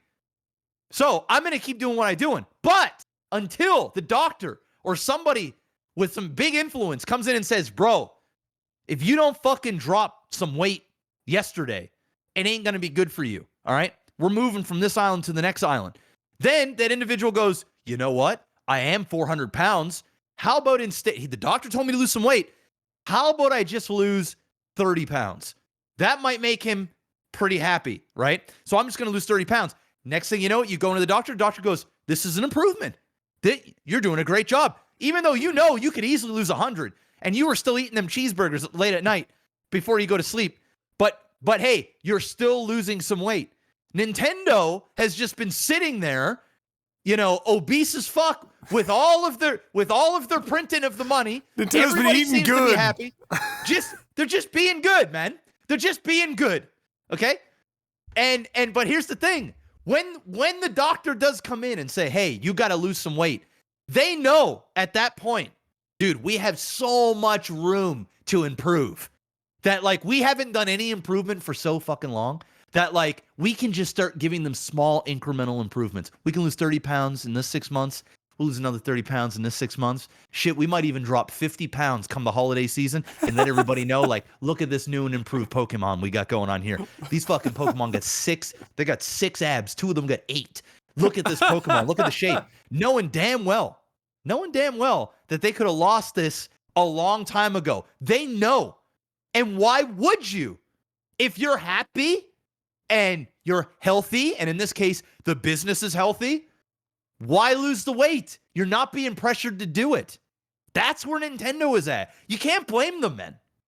Oh no! Look, the only thing I place no blame. Like I said when I first saw this stat, it was Jeff Grubb that tweeted about it or retweeted somebody that posted it, and I said, well, there's negative incentive for them to ever fucking release a game that they spend any real amount of time fucking putting together. Why would they? If they can release this, which is categorically and objectively built like dog shit, like, and you don't even have to pick it apart. You don't have to be critical. You can watch 5 minutes of it and you're like, wow, this looks terrible, right? Like, it might play fun. But the kids are like, yeah! My son's like, Pokemon! Like, my son's like, Daddy, I caught a fucking winging bell or whatever they're fucking called. Like, good job, son. Yeah! That's what it is. If I'm upstairs playing a game, I'm going, what the fuck is this shit fucking game, Nintendo? Are you fucking mad? I'll never buy this game again. And then my son goes, Daddy, can I please get the new Pokemon? And there I am at EB Games buying fucking Pokemon. That's where they get you, man. They don't need to change, bro. It's just so sad, like, because, like, I'm like, even for me, it's like, okay, visually, dog shit, fine, okay. Just why is it so broken? Just like stop the broken part. Like, Laziness, it can look like a $5 bargain bin game because it's Pokemon, but my God, the kids don't even know what broken is, bro. That's the thing. No, they that's don't the even sad know. thing. They don't know what broken is. They can't see the glitches. They can't see the fucking. But okay, so here's the a question. We played so many fucking games when we were kids. We played a shitload of video games when we were kids. What was the age where you finally, when playing games, where if you played a shit fucking game, you went, wait a minute, I spent $5 at Blockbuster for this garbage? What the fuck is this? And then you may or may not have accidentally scratched the disc so you could take it back to Blockbuster and tell them that it doesn't work so that you could get a totally different game. It was for me, and I think it's probably for most people, and I'd be interested to hear what the chat's going to say in the YouTube comments. I think probably for most people, it's when they hit puberty and, so like 12, 13. Maybe a little bit older than that. So I'm gonna go with like between 13 and 15. Okay. Probably closer, I would say in the middle. For me, it was right around 14 years old-ish, 15 is when like I really started to become a bit of a not jaded gamer, but like a unaware, more of a gamer elitist where I'm like, I kind of knew what I liked and I could see minimal effort in video games. And, because as a kid, you don't really think of that. It's either even the games that, I mean, when I grew up and I was and when I was a child, even when I was playing Super Nintendo, Nintendo 64, probably Nintendo 64 is the best example because that was when I was like 12 years old, 11, 12, 13 years old. I don't really know, but right around that era where I was then just starting to play games that I didn't really care for. Where like I'd play a game and I'd be like, but I never turned it off and be like, that game fucking sucks. Like that game's fucking trash. It would just be like, I prefer to just play GoldenEye or Mario 64 or whatever. I played the games that made me happy. I didn't really have that jaded look. It wasn't until I was about 14, 15 years old where I would use my money. And I was about to say, you know what it is? It's the moment it's your money and not your parents' money. I think where you're so. like, ah! I think you might be right. I think you might be right. Or where your parents are like, listen, you can go to Blockbuster, Arrested Soul, and rent a video game, but you only can rent one, right? Yeah. So, and then you go and rent one for the week or the weekend or whatever, and it's bad. I think that was like sort of when it was like, a taste. Fuck, it was a taste of the disappointment where I was like, fuck. But yeah, no, I think that's part of it as well with Nintendo is I think the vast majority, it's kind of like going to the movies and you go, for me, when I take my son to the movies, which I've only done now once, but like, I'm sure this is now going to happen more a lot frequently. more. He's starting to get to that. He's almost 4. So we're getting to that age. But when I go to the movies, if I go by myself and I go see Black Panther or fucking Avatar or whatever, I kind of go in with a critic's mind, where I need to be impressed or I'm going to like leave the theater salty. That's that. But when I go with my son, my guard is down and the experience isn't for me, right? It's really for him and I get my experience through his experience. And so I think a lot of that is with Nintendo as well, because it is skewed to the younger audience. But I think what Nintendo does really well and what the movie theater does, or it's not the movie theater, but some of these companies kids movies, where they try and get it so that the adults can enjoy the film alongside the children. Now, if they fail to do their job and I go into a film that like an animated movie and it is absolutely a fucking horrendous movie, like the cuts are bad, the audio's bad, the animation's pretty garbage, the voice acting is bad, all that stuff. But as long as my son has a smile on his face and he's like, that was the best movie I've ever seen, then I'm like, yeah, that was an awesome movie because I'm there for him. Now, if the movie is actually good and I'm sitting there and I'm eating popcorn and sipping my fucking Coke Zero and I'm laughing alongside my son, that's a fucking grand slam because now I'm happy, he's happy, and we're both happy. I think that's what Nintendo does for the most part. I think Nintendo is at that stage where they know that I grew up with a lot of their properties and I am going to buy their shit to live vicariously again through my child. And as long as my son or daughter or whoever is enjoying this, then it's money well spent. If they can impress me too, then I'm double championing what they do. And I'm also playing the game, and now I'm invested as well. And I think with this new Pokemon game is they missed the mark on me, right? But they still hit the mark with the demographic that they are targeting. And as long as they can do that, the sales are going to be there. And that's the beautiful thing about Nintendo. And it's why they separate themselves from the pack. Ragnarok, they come out here, bro. They're not trying to impress my son. He's 4 years old. He'd be scared shitless of that game, right? Yeah. But guys like you and me, they know that we are going in with a fucking magnifying glass, and we're gonna look at every fucking thing. We're gonna look at every line of dialogue. We're gonna, everything's gonna be a microscope, which is why they spend a gazillion dollars. They have great voice talent. The things are borderline fucking movies, and it's graphically impressive. And this is why they do it. They know their demographic. They can't cut those corners. Nintendo cut them all. They deal with it. If it hits with both, it hits with both. I got nothing to add to that. That was everything that could have been said about that and more. And so you know what? You know who else knows their demographic? I do. And NordVPN does. Listen, NordVPN, and I'm on today. I'm on. Well, you missed last week. You got to make up for the sellout last week. It was a little sauced last week. Sauced? So this is, yeah. I don't even remember it. That's how sauced it was. First off, patreon.com/LagTV. Head on over there. Do your thing. NordVPN, NordVPN.com/OTT. Use the promo code OTT. Get a massive discount, plus 4 bonus months when you get a 2-year subscription or more. It's the holiday season, guys. There's going to be some big deals coming up. This is a big deal, but they also have some back-end deals as well, because it's not just the VPN with the virtual private network. But it's a good time. Maybe you can gift a subscription to somebody.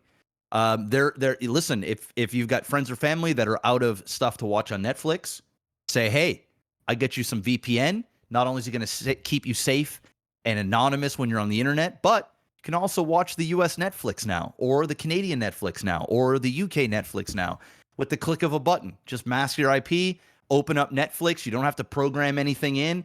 It's as though you were traveling to that place.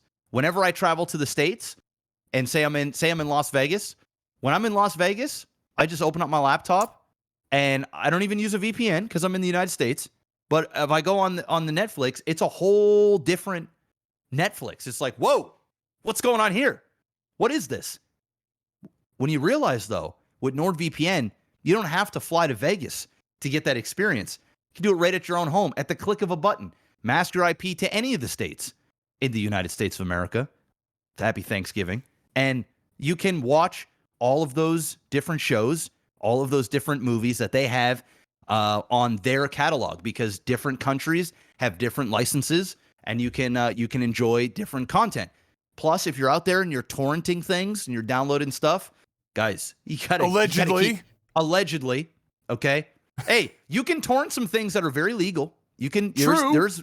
There's a lot of legal torrents out there. All right. True. I know your mind goes to automatically stealing some content.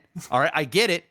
But if you allegedly are downloading something that is very legal, and it turns out that the file wasn't actually what you thought it was, and you actually downloaded the latest episode of Game of Thrones by accident, you don't want your ISP to know about it. No. You got to use a VPN. You got to have a backup plan here. All right? So make sure that you guys use a VPN if you're doing any torrenting, which you should only be doing legal torrents, by the way. You should not be downloading stuff illegally, because it's illegal and against the law. All right? It's true. A VPN is mainly used, all right, to protect yourself, to keep those people, those bad guys and gals away from you, which I'm just going to go and assume bad guys. All right. I can't really picture a bunch of, Are you telling me that the Starbucks analogy with the trench coat doesn't apply to a woman in a trench coat in a Starbucks? I'm sure it could, but I just cannot visualize it. Okay. All right. So you got to stay safe out there. All right. So get yourself NordVPN, use the promo code OTT. You only need 1 account per household. Up to 6 simultaneous devices that you can connect. Super easy to use. You can use on your smartphone, your PC, your Mac. pretty much any device, your smart TV. They've got an app virtually for everything. So make sure that you guys head on over there. It's a great way to support the podcast. It's a great way to support the sponsor and yourself. It's a win-win-win. And for less than a cup of coffee at Starbucks, which I had in Toronto, which cost me $7, all right? $7. Okay? $7. You can get NordVPN for far less than $7 a month, all right? Less than half of that, all right? You can get yourself NordVPN. So head on over there and pick up that subscription. Magnificent. Now it's time for movies and TV. Disney, Mr. Black. Don't know if you know this, very large company at this point. Enormous, some might say. Bordering on owns too much shit, perhaps. But they, regardless of how big they were or how big they are, they haven't been crushing it as of late, comparative, to before. And the stock price has been kind of, and people are looking and going, oh, hey, I bought shares here thinking I was going to be a bajillionaire off of the Disney stock and what's going on and yada, yada, yada. Well, guess what? Disney said, you know what? You're right. There's only one man for the job. His name is Bob Iger. And he's back immediately as the CEO of Disney. That other guy? Fuck him. Lynch him. Get him out of here. Bob Iger's the only man for the job. That's the news piece. Oh, okay. I mean, it's pretty substantial news. It is pretty substantial news, but I personally don't have anything else I can say about it. I mean, I have all kinds, bro. Because well, then fucking hit me up, Bob Iger. What do you got? Games. You are with the video games. I am with the movies. I have. What does this mean, Mr. Black, for Disney? Bob Iger. I mean, the stock price went up immediately, so that tells you lots of people are happy about it. Everybody hated Bob Chapek. Everybody hated him. Hated. Just not the same Bob. The employees celebrated when he got canned, which apparently he found out or something during or just before Elton John concert that he was supposed to usher him in and stuff, and anyway he got canned. Now there's a wide reasons why he got canned.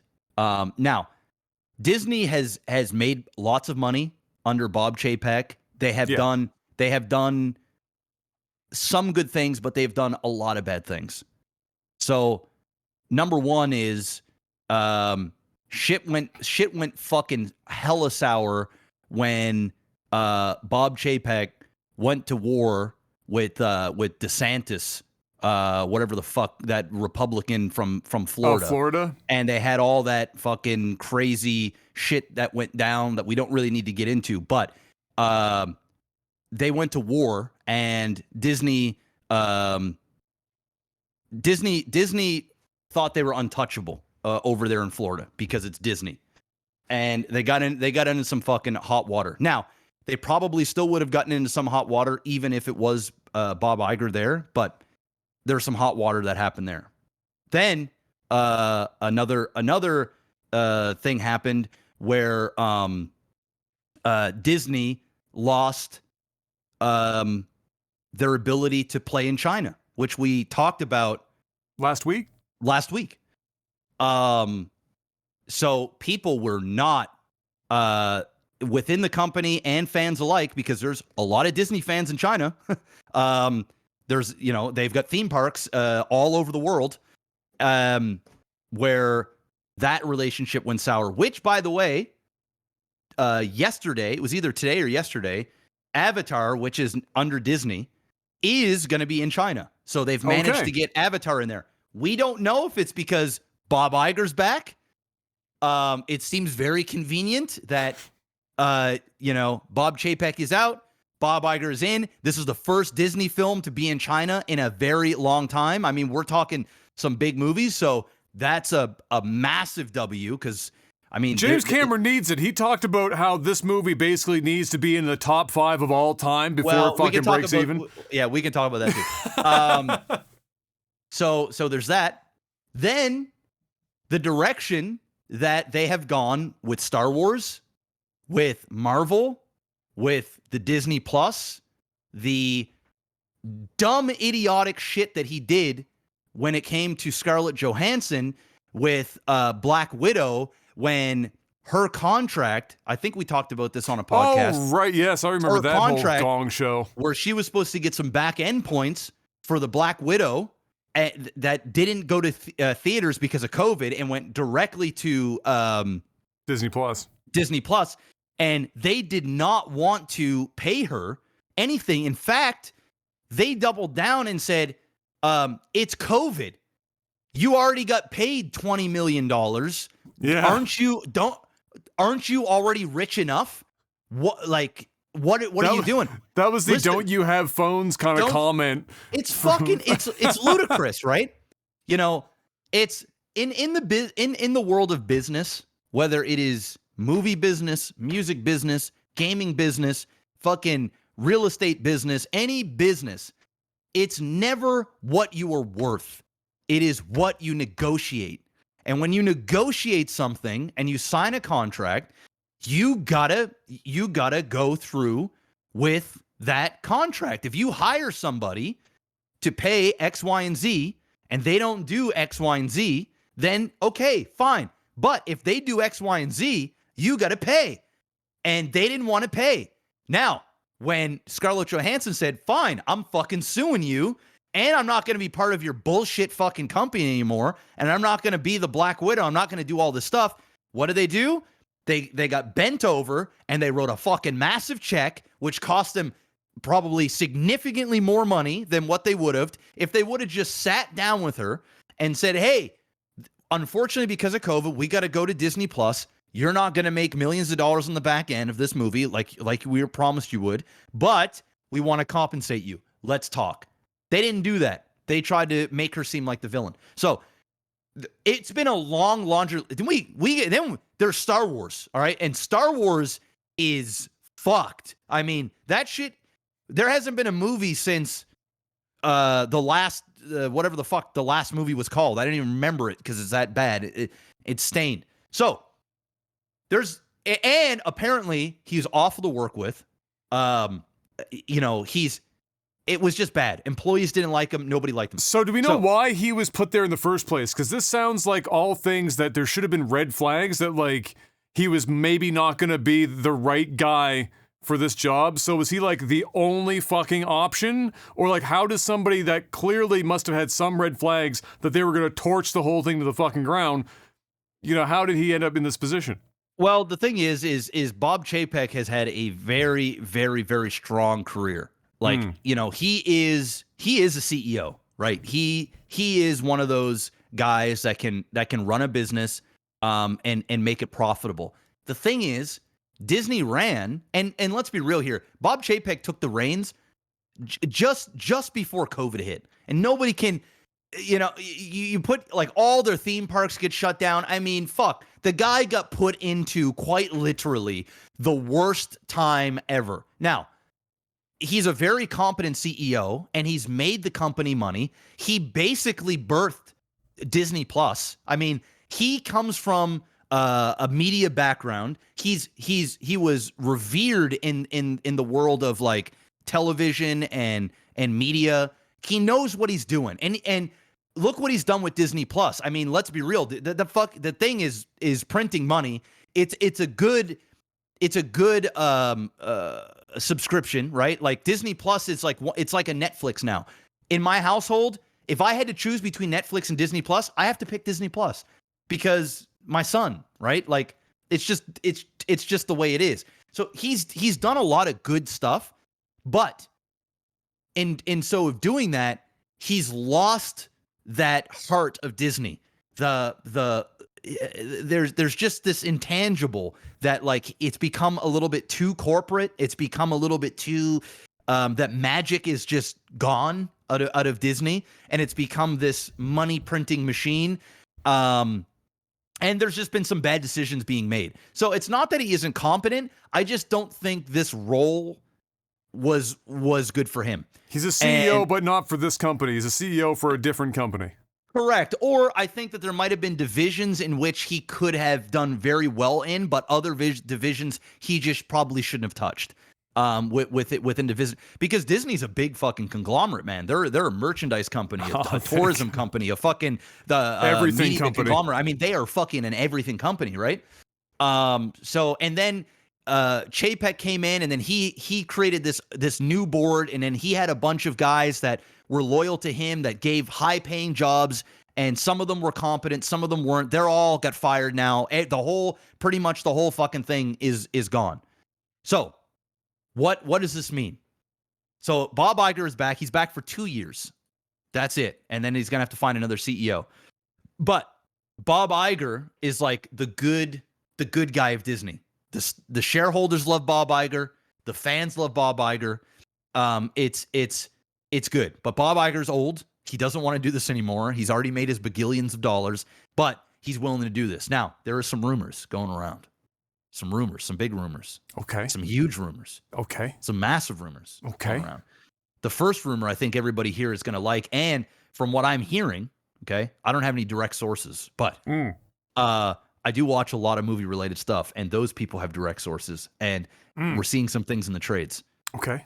The first thing that Bob Iger did, was fire Chapek and his henchmen, but also gave Kathleen Kennedy the fucking boot. And apparently she's going just after Indiana Jones 5 comes out. So within the next, I think in May, from what we're hearing, Kathleen Kennedy is canned from Star Wars. She is, and they're starting, they're going to have a new person in charge of Star Wars. They're going to have a new everything, and she's done. She's Dunsky. That's the first rumor. I can only get so erect, Mr. Black. So you've already started strong.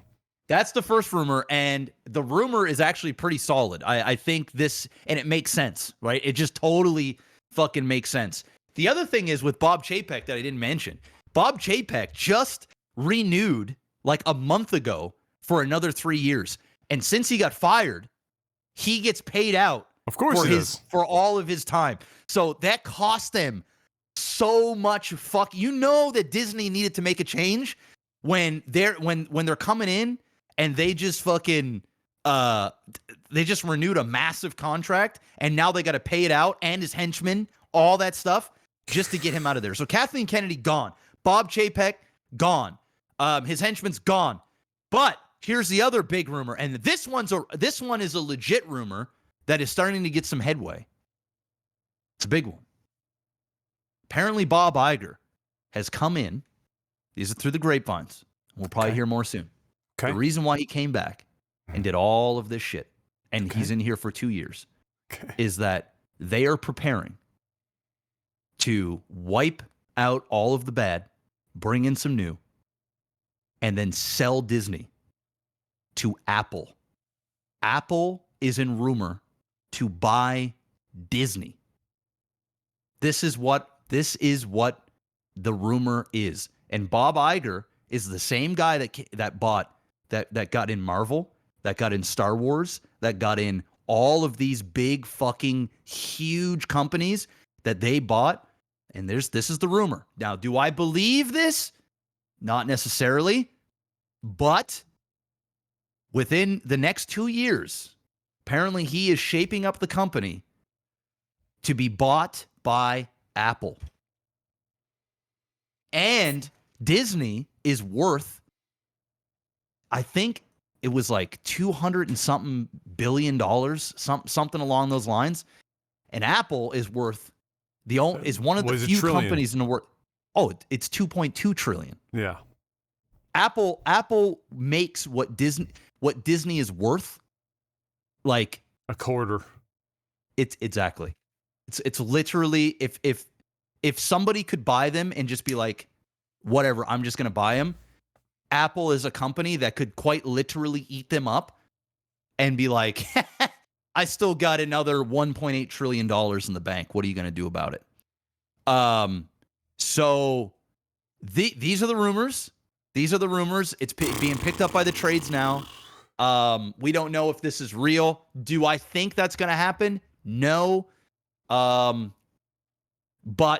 Apple is getting into and has been in the media game. The reason why I don't see this happening is, why would Apple want to be in the merchandise game and the theme park game and the fucking cruise ship game? They'd only want the streaming part and the IP. Correct. That is it. And Disney is not going to sell the media IPs and leave all the rest. If you're going to buy them, you're just going to you got to buy the whole lot. And yeah, I mean, we could talk about that for a long time, but these are the rumors. At the very least, Bob Iger's back, so expect to get better Star Wars, expect to get better Marvel, and just a better Disney overall, since he's back, and some of the bad apples are already gone, and Kathleen Kennedy, by the grace of God, hopefully will be gone as well, right after Indiana Jones. And from what I've been reading and hearing, that it's not even really a rumor now. It's basically happening. It's just they don't want to do it right now. They want to do it after Indiana Jones 5, because she's a big part of all that. So, listen. Yeah. Listen. If only one thing came true out of all of those rumors, if Kathleen Kennedy is gone, I think she will be. Yeah. I'll celebrate that shit like it's my own birthday. Yeah. Oh, a lot of people will. I will pop champagne just for hearing that she's gone. That would be incredible. As for Apple rumored to buying them, I mean, I'm trying to envision. We just talked about the FTC likely investigating or suing Microsoft for the purchase of Activision Blizzard. Apple buying Disney is on orders of magnitude of literally and figuratively, I mean, monetarily and otherwise, orders of magnitude larger, and would be a far greater threat within multiple markets, not just a singular like video game market, but multiple merchandise, movies, television, online streaming, music, devices. Be crazy, man. Like, it'd be crazy. It would basically, like, if Apple did buy Disney, I'd call it then Apple will be the only company standing in like fucking 25 years from now. Like they'll be so big. They're 2.2 trillion. Amazon ain't worth 2.2 trillion.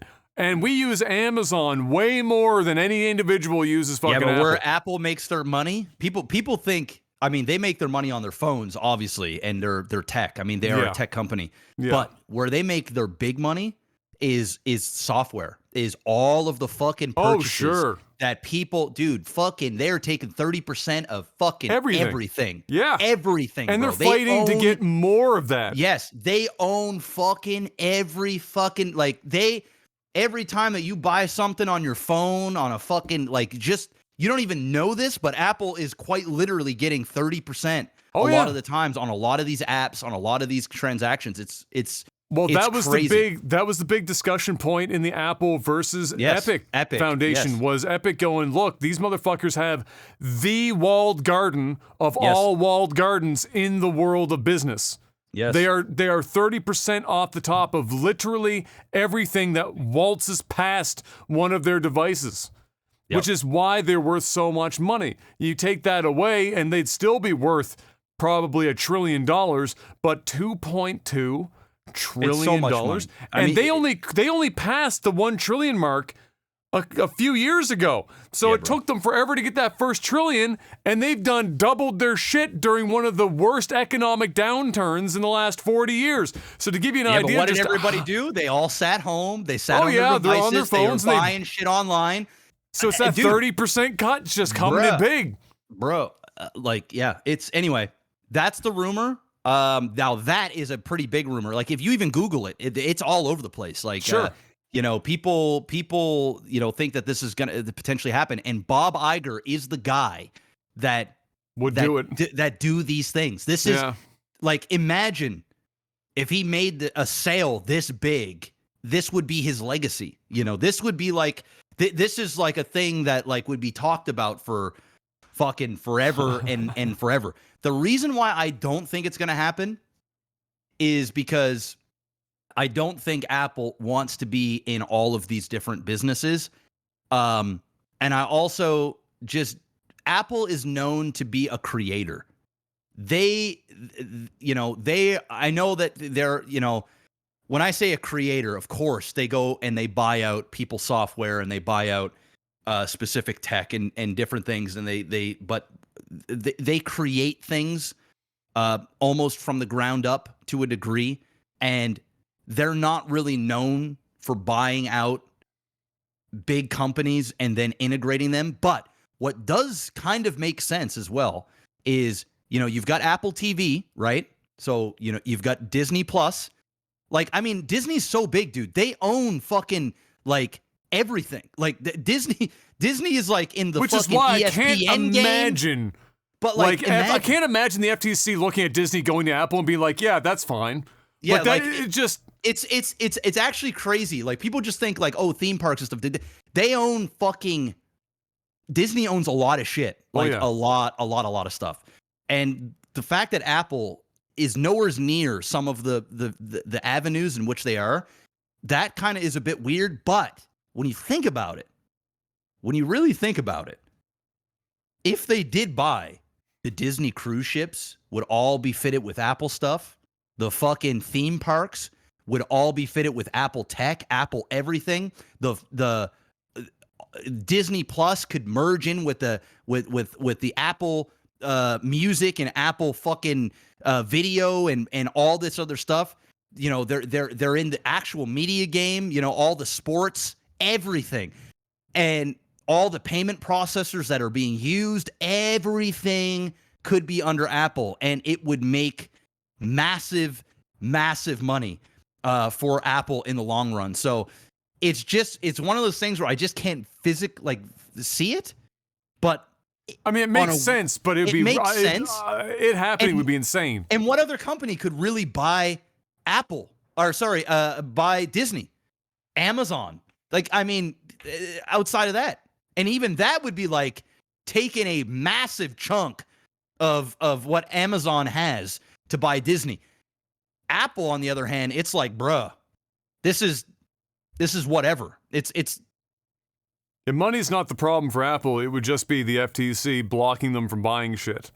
And when you hit that kind of market cap, you're going to have a giant red flag every time you go to buy anything at size, especially. It doesn't even have to be Disney size. It could be one half of Disney and be a $125 billion deal. And the FTC is going to go, wait, hold up. Aren't you guys already fucking basically running the world right now? They would own ESPN. They would own Hulu. They would own they would own everything. Oh, it would be bad. And like, can you imagine a world in which you see Mickey Mouse picking up an apple and biting into an apple? How crazy would that be? And and not only that, bro, think about this. Apple is already a company that we talked about console wars earlier. Apple is already a company that is loved and hated. The ones that hate Apple fucking hate Apple. Won't buy a fucking Apple. But if you can then mix in Apple with a good feel-good atmosphere like Disney, and you can integrate and program the young minds, the next generation, that like Apple is like synonymous with fun. Get them in there young. Bro, I'm telling you, man. It'd be a crazy buy. It would be like the biggest buy you've ever seen. Well, it would be. I mean, that's absolutely massive. And but let's start small. Let's start with Kathleen Kennedy. Yeah, go from there. Her. Yeah, get rid of her. Let's baby steps. Baby steps. That's a pretty big step, and I would enjoy that step a great deal. Like I said, this is my second birthday for the year. The day that Kathleen Kennedy got stripped away from Star Wars. I'll get drunk for sure that night. There will be a celebration for sure. I will get hammered and watch old Star Wars. Speaking of big money and needing to make it, let's double back to quickly talk about James Cameron coming out and saying that this next Avatar film costs so much money that it's going to have to essentially be in the top 5 all-time box office sales to be able to break even. Yeah, do we know more about that fucking statement? Yeah, so I heard that as well, and I've watched hours of content over the last couple days when I was in Toronto on all of this.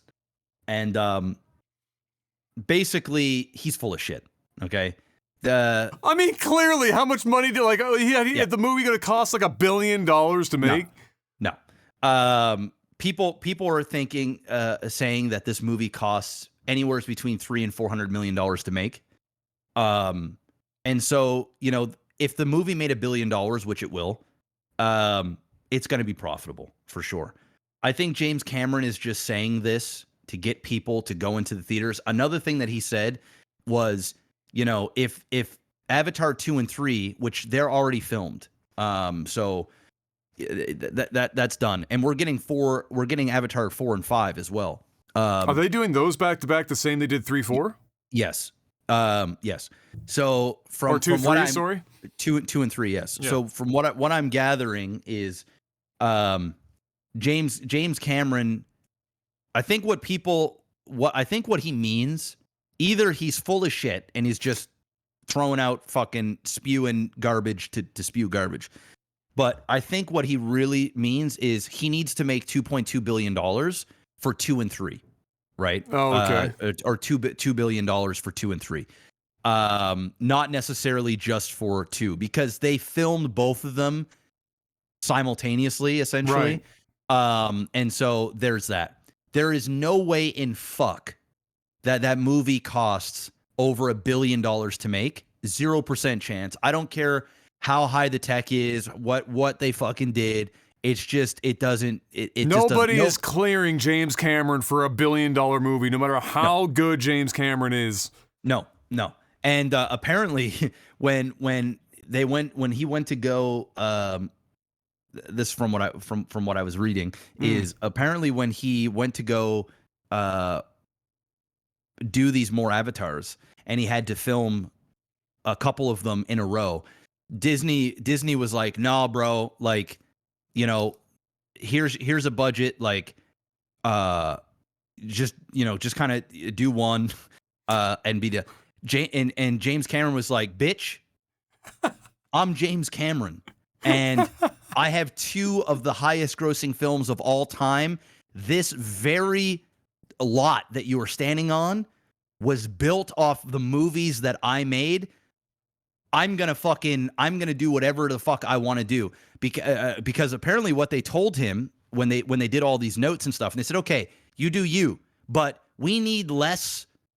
We need these movies to be shorter. We need less like flying around, and we need to condense this shit." And James Cameron was like fuck you do. I'm gonna put in as much fucking shit as I want, and I'm gonna do whatever the hell I want. And then they basically caved, and they said, "Okay, you go do whatever the fuck it is that you want." I mean, it's James Cameron.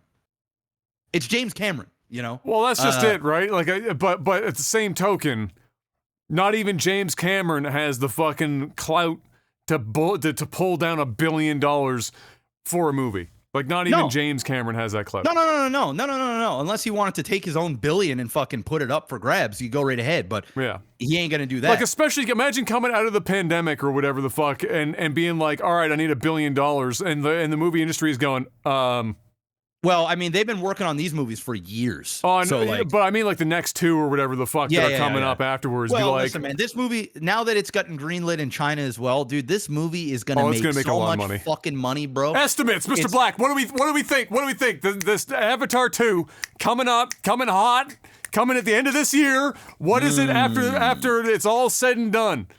Actually, you know what? Let's make it easier. After the first 4 weeks out, global. So after everyone has had it for 4 weeks, not just the first month, because it's probably a staggered release. I don't know if it's the exact same time. It's worldwide, same day one. Bro. Fuck they got China going with North America, everything, bro. It's gonna be such a fucking massive opening. All right. So I want 2 estimates: opening weekend, and then at the end of the first month. Opening weekend worldwide, $350 million. Oh! Okay. And then at the end of the first month.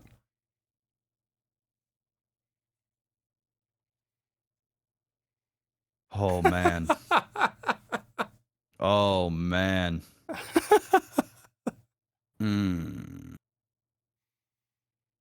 Oof.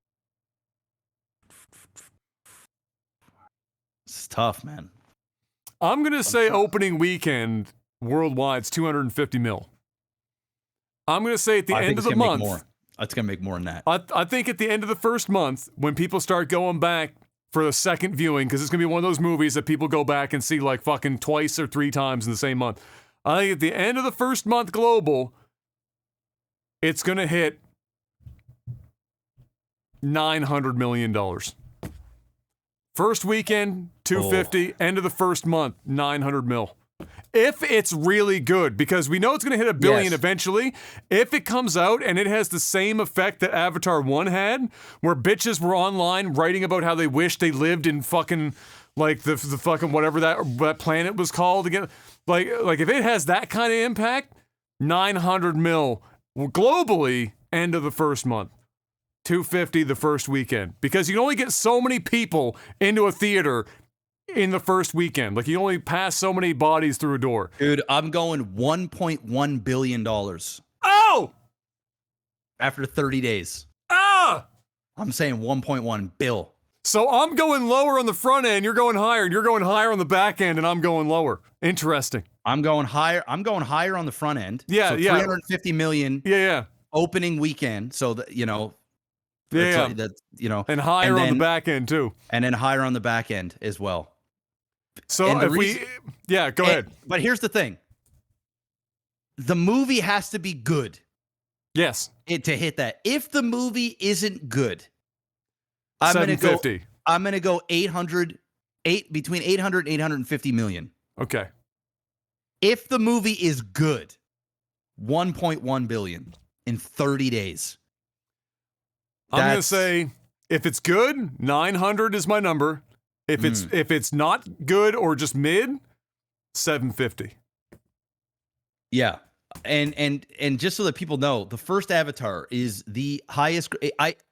In my opinion, it will not surpass the first Avatar. I don't care how. Does that good number the movie include is. them bringing it back here recently and everything? Yeah. Okay. Yeah. So where's it at right now? 2.9 billion. Oh! Wow. It's a lot of money. It's the highest grossing movie of all time. Avengers Endgame, 2.8 billion. And that's after the re-releases in theaters. This is all just theaters worldwide. Now, domestically, Endgame actually made more at 858 million. So that came domestic. And Avatar made 785 million domestically. But we're getting worldwide release. Same day, bro. Same day. So China and North America getting same day release. Wow. Now, the thing that could hurt it as well is China is on lockdown, right? So, and this movie just comes out in the last 24 hours. Yes. Now, this movie comes out holiday season. So hopefully China will be out of lockdown by then. I think it's just one region in China, though. The whole country's not locked down. I think it's just Shenzhen or something, I think is the name of the... It's just one. There's a pocket, and they were like, fuck it, lock the doors again. But it's not the whole country. Yes. Okay. So then yes. Then it's gonna go bonkers because China loves sci-fi. China loves with a passion, watching Americans die to because of their capitalistic greed. Because Avatar, which is Avatar's whole theme, dude. It's all about the Americans coming and taking the indigenous people's land and their resources. This shit is like fucking this shit is like the perfect gift for China to consume, opposed to some of the other stuff that Disney's been putting out that is completely against their culture. So, I think it's gonna do crazy good bonker numbers in China, which is gonna prop it up. I think overall, the movie, this one, it's not gonna make 2.9 billion. But I think if the movie is good, is very, very good, I think it's gonna make $2 billion. I think if the movie is meh, because I have a feeling that it's gonna be like a 3+ hour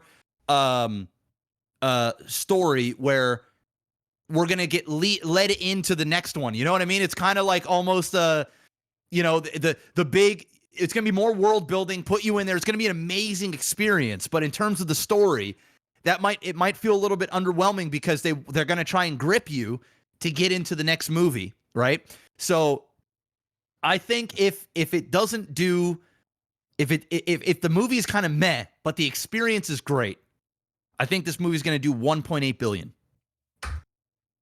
maybe between 1.7 and 1.8 at the end of its run. What was the original movie's run before the re-release? Where did it stop after, let's say, the first year? Do we have that number? I don't, but it's still high. It's like it's probably like 2.7, 2.6. Like I think it made like, let me see. I can actually probably find these numbers. Let me see. Avatar re-release box office. I don't think it did well, but it didn't make hundreds of millions of dollars,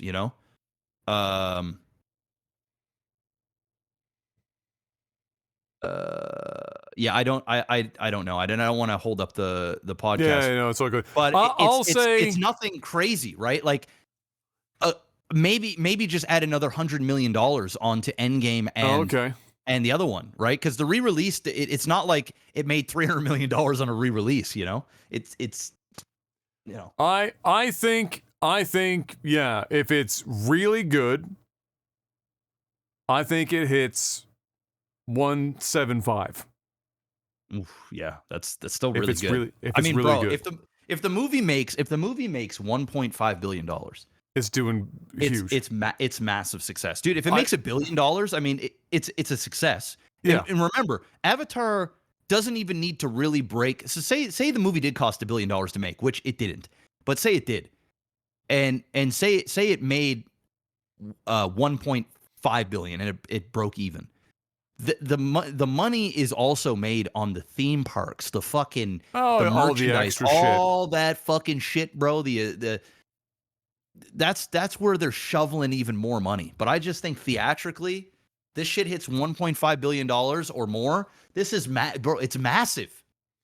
I think the gap at like the end, so not the first month, but like the true and like the first calendar year, is way more variable than the first month, because the hype around it for the first month will be fucking huge. So I think the variability at the end is gonna be pretty big. So I think if it's really good, 175. I think if it's just okay, I think it's more like 1.2. I think it's an almost $500 million difference in the first calendar year between it's a really fucking good movie and it's Avatar 2, and it's just okay and it's Avatar 2. It's the repeat, right? It's got to be good to get repeat viewings. That's where they make their big money. So yeah, Farah just said 2.7 million is the original release. So so there it is, right? So 2.43 million billion dollars is the original. So like I said, yeah. So it's a couple $100 million or $100 million. Yeah, there it is, $100 million from the 2010 special edition and the 221 re-release, or the 2021. So yeah, so it's really only $100 million in difference. That's pretty insane to think about. And Titanic made 2.2 billion, and that was in 1997, which is also James Cameron. That's fucking insane, bro. And that's, not including inflation. That's like fucking bank, bro. Dude, that's the Titanic number is way more impressive to me than Avatar, because the subject matter and the type of movie and everything making that much money. But also Avatar, what made Avatar also very impressive, and James Cameron did both. Yeah. What made it super impressive is the fact that Avatar was known by nobody. Yes, this shit is completely fucking new. There ain't no, it's the number one grossing movie of all time in the history of cinema. The word of mouth on the visuals of that film. And apparently this is going to take you to a whole smother heaven. He created cameras and yes, he created this whole fucking thing. So they had motion capture underwater, and apparently this is nutty, on a whole nother level of crazy. all fucking high quality fucking 4K IMAX fucking screens on 3D like 3D has never been seen before.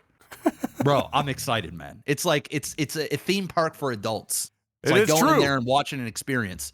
It's true. And I'm looking forward to it. So anyway, good luck. That's wild, James Cameron. though. Yeah, like single day release is fucking nutty. I'm very interested in what that opening weekend looks like for sure.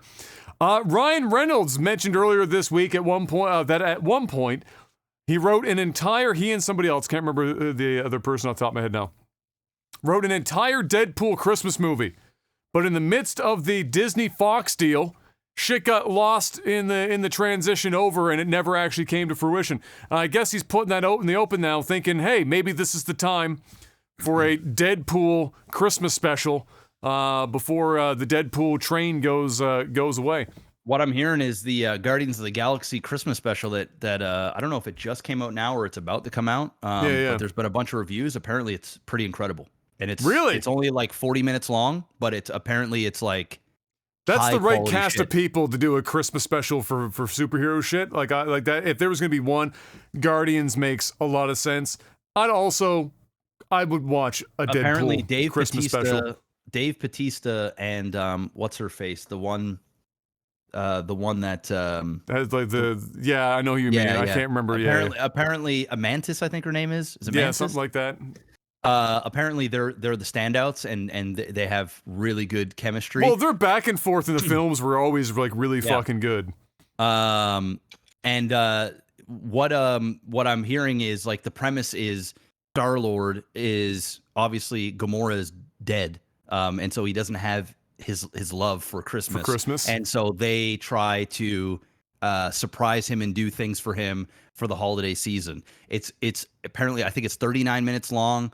But it's action-packed, it's heartfelt, it's super funny, it's concise, and it's on point. And apparently they're already calling it a Christmas classic that you'll watch every year. So I'm interested in checking it out. The thing that I'm interested in and what Pleb just mentioned is apparently Kevin Bacon is like he's playing himself in this film and is an integral part of the storyline. Yes, which is already on paper. I'm sold. You're gonna put Kevin Bacon in here playing Kevin Bacon? Yeah.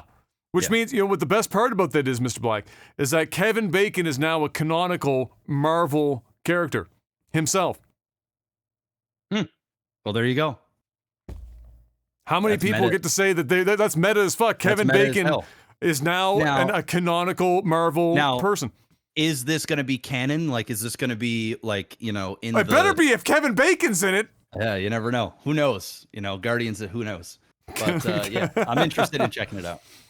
And lastly, a little bit of sad news here that I had here this week. Jason David Frank, who is best known for being the green or white original green-white Ranger, but who also went on to play fucking like 4 other Rangers or something. He was, I think he was Red Rangers for a bit. I think I can't remember if he did a Black Ranger at some point.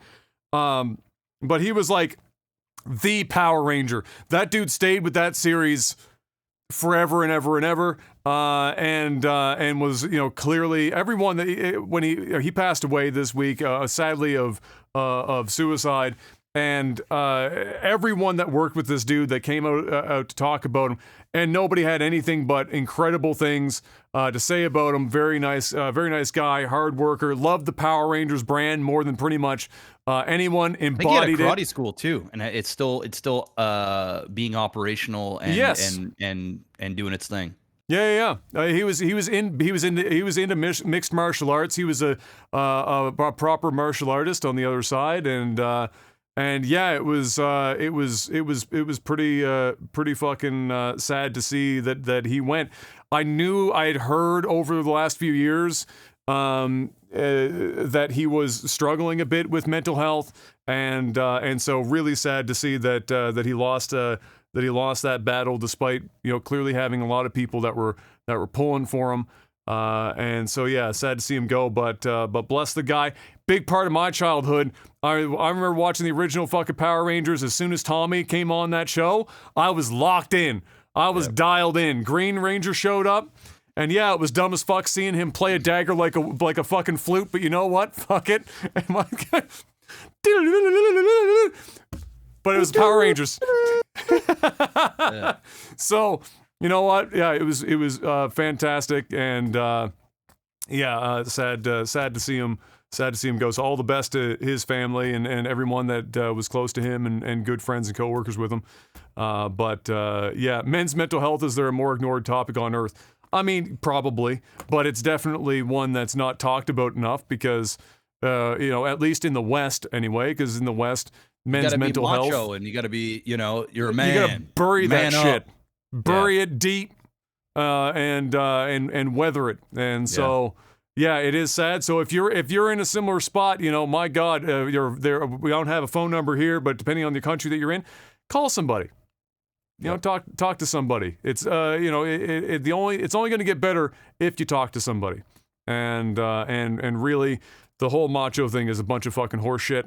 Coincidentally, you talked to somebody like Dave Bautista's talked about his whole situation with his personal image, or Terry Crews.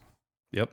Same idea. And nobody is going to talk macho. smack about Dave Bautista and Terry Crews. So, everyone, that even if you think that they've got it all figured out, everyone fights their shit, and so seek help if you definitely need it, and you'll feel better for it and start that track sooner rather than later, to say the least. Other than that, was that all for movies and TV? I think that's about That's it. I'm kind of salty. I had to wait until Em comes back to see the last episode of House of Dragon because she wanted to end up watching. We ended up going to go see the Damn, Woman you King. waiting a month? The Woman King. Crazy. Oh, you saw that? Good movie. Yeah, I saw it too. It's good. It's a good movie. Was that supposed to be tied to? This is like actual events, an actual tribe.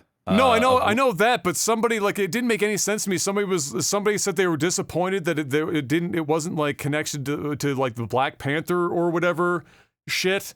And I was like, I'm pretty sure this is just based on actual African history, clearly with some artistic liberties taken, but nevertheless, either way, I thought it was a wonderful movie. Everyone acted wonderfully in it. John Boyega did a great job. It took me a little bit to not be looking at Star Wars for a moment, then eventually got it. He fucking smashed that accent though, dude. He was great. He was Holy great, man. fuck. He was great. Viola Davis is great. Oh yeah. Dude, they were jacked. These women were fucking ripped out of their minds. I really liked Viola Davis's or the girl. Oh, the younger girl? Yeah, the one that was doing a lot of the training with the young girl Oh, lead. yeah, I can't say anything else because it's a spoiler, but yes, I know who you mean. I can't think great. of it. And she's in some other movies too. I think she played in Star Wars or in a Marvel movie. I think she was in she looked familiar Captain to me. Marvel. She I'm looked pretty familiar sure she to played me. the black girl in Captain Marvel. She might very well have. Let me She see looked here. when I saw her on screen. I was like, "Where have I seen this person before?" Yeah, Lashana Lynch. Is that how you pronounce her name? I'm pretty sure she was in Captain Marvel. I'm gonna double check this. Yes, she was. Yeah. She was. So she was in Captain Marvel and she was in Doctor Strange. Okay, I am. Yeah. She was did like, great. man, I thought she was. I thought she was amazing. And she Oh, was in yeah. No Time to Die. That's right. She fucking played that other girl. And did you see No Time to Die? Yeah. I don't remember. Honestly, I watched the movie, but Yeah. I don't remember that much about No Time to Die. But yeah, no. When I saw her, I was like, I fucking know who you are. Where have I seen you before? But I'm terrible with that shit. Unless you are like the name of a movie, my brain is fucking useless with that shit. But she did amazing. Everyone did amazing. There wasn't a single person in that film that pulled the cast down in any way, shape, or form. They did a really good job with it. And yeah.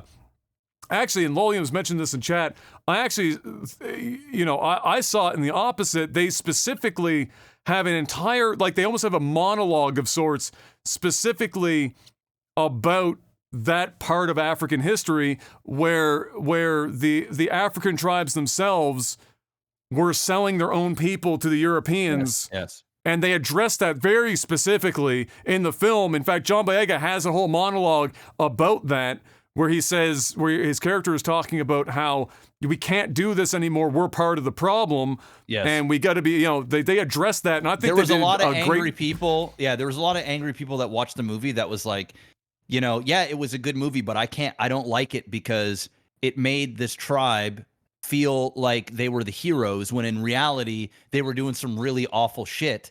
And they were part of the problem. And in a lot of cases, they were the problem. But they did explain that. Obviously, it's a movie, that is you only can do so much. You can't make a movie about a group, basically a tribe that you're gonna piss somebody off. Correct, right? No matter what you do. So they did acknowledge it, but it wasn't sort of a big driving. No. It didn't drive the whole movie where like you were rooting against these people. They do acknowledge that they have partaked in some really bad stuff. And I get it. I did look up some of the history afterwards. I do understand, but it didn't take away. And this is a piece of film in a period of time within this tribe. It doesn't cover the whole didn't happen fucking over thing. Exactly. So, I enjoyed it for what it was. I thought it was a good time. And in some cases I enjoyed it more than Black Panther. It was very reminiscent of Black Panther. So, yeah, it was a good movie. It was really good. I don't like, so like when I watched it, I see it as the film is actually mostly about the tribe's history of the woman king. I mean, it's the titular, it's the title of the film, and the previous king not honoring it, and then the coming up of this would-be woman king, and that's like the central piece, which is obviously an empowering feature of the film in and of itself, and especially for black women in general. In a not insignificant way, and similar as with like the Viking TV show, where they highlight how women were actually warriors on the field, shield maidens, not just sitting at home not doing anything. And so that was a central piece, but you're going to, because the tribe is involved in all this other stuff historically, John Boyega having a monologue about it and talking about it is about all you could hope for, because this is not a documentary film. But they, at least in addressing it, there was the admission that they were part of the problem. They didn't say, we've got nothing going on, let's just go fuck some shit up. Correct. There was an admission of it, and that's about all you could really hope for within the confines of this film. And I think that it was, even in that, I think that was They didn't even have to do that. They didn't have to. I was going to say, that was actually kind of bold for them to do that, because you're going to catch fire, and especially in the West, probably more in the West, more than back in Africa, where their history that they're getting is going to be likely, in many cases, different from what we're getting over here. I have to imagine, just given the geographic separation between the two, that doing something like, you're going to piss people off, because the narrative, and it's scary for me to say this as a white dude, is always that it was only the Europeans, it's only their fault. There was no agency from the African kings and queens that were of the time that were trading their own people to and with the Europeans at the time. I mean, you hear it all the time. Like, you hear people say, reparations and all this other stuff, but they don't really know. There's a lot of history that like is not talked about, and it's to paint, white people as, the ultimate sinners. And I mean, yes, okay, there's some really vile stuff that went on, especially in modern era West, clearly fucked up. Yeah, correct. Oh yeah, big time. But like Africa was also part of the problem. They were quite literally selling and enslaving their own people. And it's just, but people don't, number one, they're not educated, so they don't actually know. And then number two, they don't want to talk about that because it hurts the narrative. But yes, I agree. They could have said nothing. They definitely acknowledged it. And it wasn't even a short acknowledgement. It was like a big part of the last act of the film. Yeah. And they had sprinkles of it kind of throughout the whole movie. And there was a decent history lesson there. Obviously, there are some things within the movie that are twisted and kind of fuckery for Hollywood. I get it, but I thought it was a good movie. Yeah, and historically accurate to a degree. There was obviously some liberties, taken. Probably as historically accurate as you could hope for, so that they would get the budget needed to make the film in the first place. You know what I mean? Yeah. Because if you're selling somebody on this kind of movie to spend the money on it, you're probably going to have to check some boxes for them to feel like, okay, we can invest X dollars in making this film. And so I suspect that was probably part of it. But yeah, I thought it was a pretty good movie. And now for a brief, because this has been a lengthy one up to this point. We've actually had short news list, but lots of things to talk about the short list of this week. It's time for tech support. Patreon.com/LagTV for financially supporting the podcast each and every week. $10 or more a month gets you a few things chiefly, and especially until I'm in this fucking house and I can ship things out more readily. Actually, I'm going to, at some point in the new year, because it will be then, well, I have to see if you have tubes laying around or if I have all of the merch. No, I have tubes here. Okay, and we have to figure out, because I know I have some that's scattered to the breeze and the winds. I've got a box filled with some merch and some tubes and pins, shit, some posters, all that stuff, and then I've got still a big tube of deliverable tubes. Oh, okay, good, because I was like, oh shit, I don't even remember where I bought those tubes anymore. So that's good. We still have some. So yeah, you get that, but more. You get to ask us a question each and every week on a segment that we call Tech Support. As I put up the post just before the podcast, we answer as many as we can in the time that we have. This week, thankfully, is a relatively short list of stuff, so good timing on that one, guys. Yano asks, this is kind of interesting, what do you guys think about having another type of Olympics where drugs are allowed? And I think he means like steroids, not people just showing up on cocaine. Do you guys want to see where we can push the human body when there are no limits imposed? No. So you like even if it was a totally separate event where it was only people on gear? No, because it endorses an unhealthy, unrealistic lifestyle, I guess, for the people that are watching. If something is endorsed and celebrated and cheered for on a massive scale, where people are winning money, fame, all this other stuff, and they're juiced to the fucking gills while they're doing it, and they're these jacked fucking machines and these athletic specimens.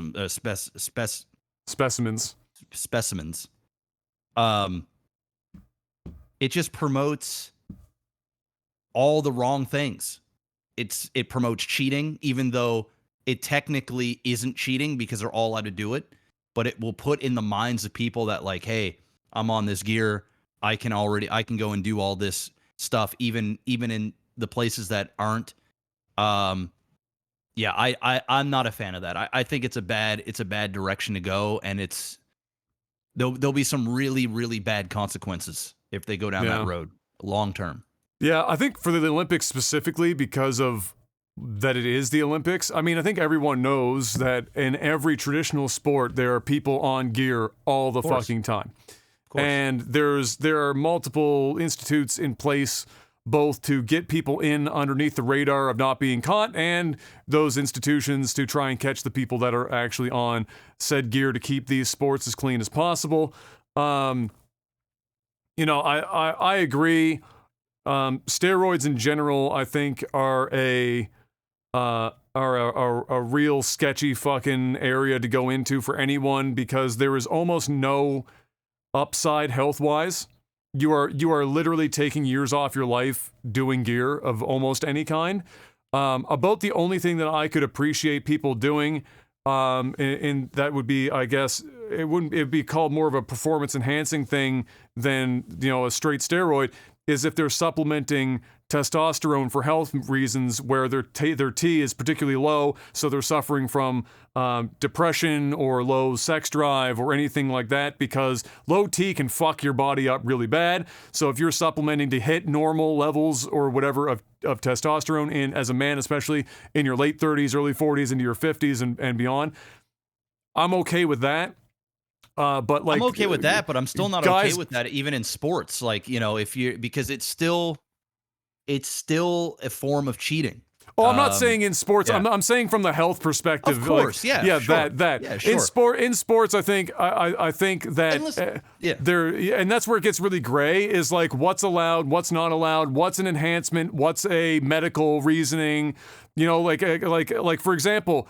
Guys who in the UFC traditionally have a horrible injury and they're using steroids to recover faster, and then they go in for their next fight and they're still off of their last cycle and they get caught for a steroid that's used for the recovery of like a broken limb or something of that nature. And then then the question is, well, where is it okay for them to come off a cycle? And if it's not that at all, do we just say that if they're injured, then it's just up to their body and their training, and if they're good, they're good, and if they're not, they're not? That's the way it should be, because like if you take steroids, like even though you're off a cycle, you still have the lingering effects of the steroid. It's not like it's just because I'm off my cycle now I'm on some estrogen to like fucking make sure I don't get bitch tits, and fucking I'm bringing down my level some, and I'm weaning off this. You still have those after effects of steroid use.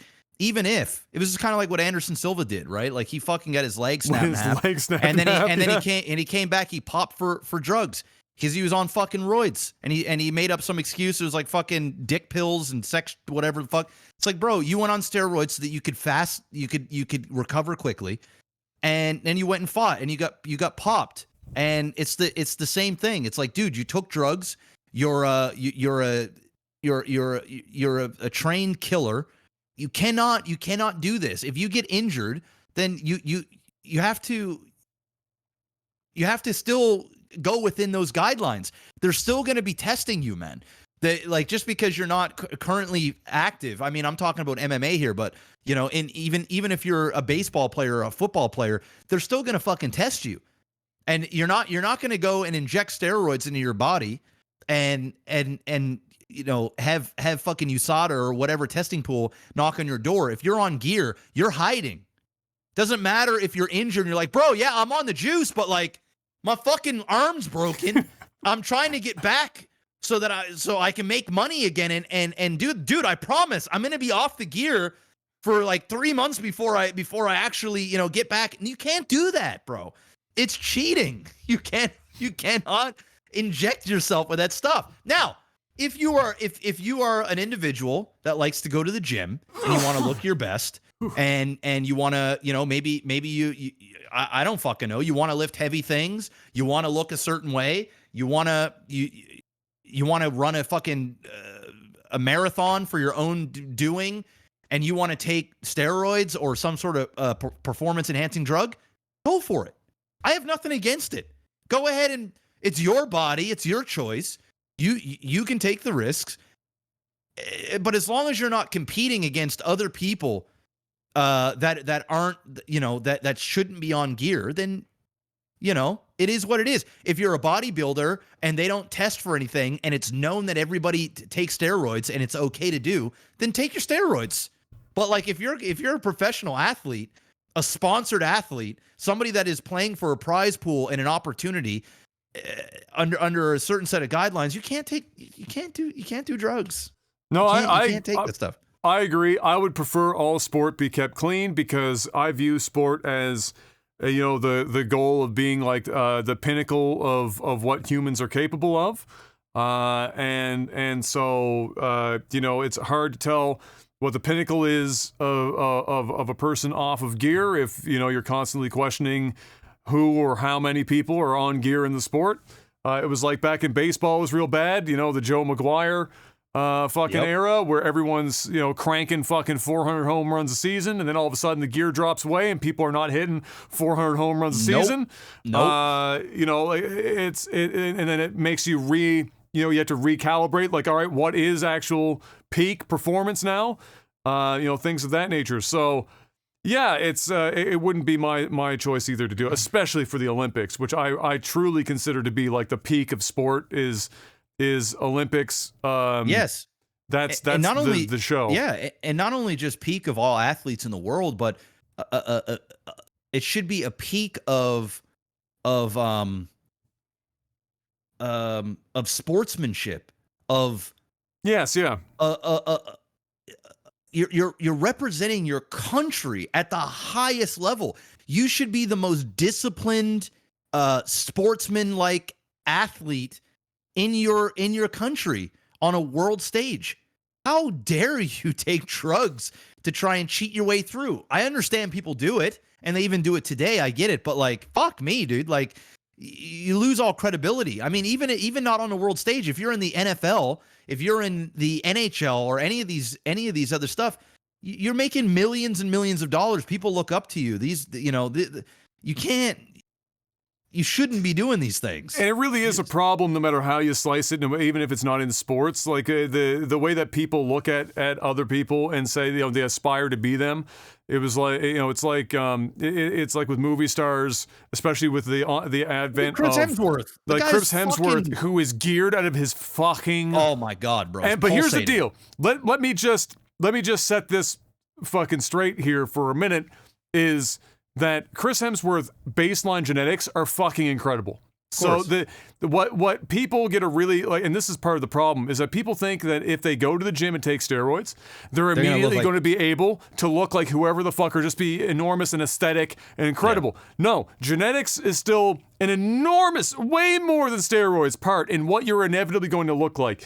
Steroids will only enhance whatever your base genetics are, plus how much work your diet and exercise and sleep and hydration and everything else that comes with it work. The reason why you can see Chris Hemsworth go from weighing 165, 170 pounds to 210 pounds at 6% body fat, and it's only been 8 months, is not because he's been eating nothing but steamed broccoli and chicken the whole time. That's what they say in interviews. Drives me fucking nuts. Yeah, so how'd you get this big? Well, I worked out 3 times a day, and I had to basically eat steamed broccoli and fucking chicken or fish, white fish with no sauce, no salt, no pepper, no nothing, no calorie, every day for 8 months, and that's how we got this big. No, it's not. No. Steroids is how you got there. That's steroids. You did all this other shit. That stuff. That happened. Yes. But the steroids is why in 8 months you were able to hit that fucking mark. Because if you didn't, you'd be in good shape. But you wouldn't be that. I watched Love and Thunder, bro. That guy is so fucking jacked. Oh, he's huge. It was ridiculous. Like it took you out of the movie. That's how fucking, and like bodybuilder jacked. We're not talking like just like, well, he's getting ready to do the fucking Hulk Hogan movie. Yeah. So like the dude is absolutely fucking just muscles on muscles on muscles. And this is a great example. So he's trying to be Hulk Hogan in the 80s. Hulk Hogan was on gear in the 80s, but he was also naturally fucking enormous. That man was playing a guitar in a fucking Florida bar at the age of like 19, 6'8", 300 pounds. Yeah. That was his walk around, I'm homeless sleeping in my car body. And then he got into wrestling and got on gear. And he was fucking... So when he said he had 24-inch arms, he actually had 24-inch arms. Chris Hemsworth, for all of his genetics, is built totally differently. There is not enough gear and chicken in the world to get Chris Hemsworth to be 6'8", 360 pounds. It's just never going to fucking happen. And just like if I went to the gym and ate like a fucking horse and got on gear, I'd be in good shape. I'm not going to be fucking Hulk Hogan either. I'm still going to have chicken-ass wrists and fucking tiny ankles, and it's not going to be a fucking good look. I'll be ripped. I'll also die 10 years sooner and have tiny fucking testicles if I had 2 left. You just got to be careful about this shit. That's the biggest problem about it, is that, like Jeff said, it shouldn't be about, it should be sportsmanship and everything else, especially in the Olympics. But when you got young kids, especially with social media, and they're on Instagram and fucking TikTok and all of these like fitness model fucking Gymshark motherfuckers who are on there juiced to the fucking gills because they're making like $2 million a month pushing Gymshark, and all they're doing is eating food and exercising and taking gear, and they're like, oh, you want to know how I got this ripped? Like V-Shred, I fucking hate that guy. Eating nothing but pizza? Here's my workout plan. Like, That's not how any of that works. You're missing one big ingredient: steroids. expensive steroids. So that's not listed at my local pizza place, Jeff. I can't No, I can't because I'd order be in jail. steroids. Yeah. Last one here, just because we were running super long on this bad boy. Let's see. Seth asks, have you ever been duped or almost duped by a scam? Also, I recently came into an inheritance of $1 million, but need help wiring the transaction. No, I haven't. I dated a girl once that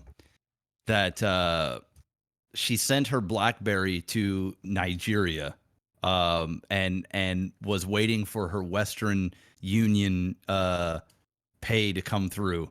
And I told her, I said, you just got fucking scammed. She's like, what do you mean I just got scammed? I'm like, are you serious? Like, I thought she was fucking around. Like, I thought she was like pulling my strings, but no, she had gotten some kind of email or a message on Facebook or some shit.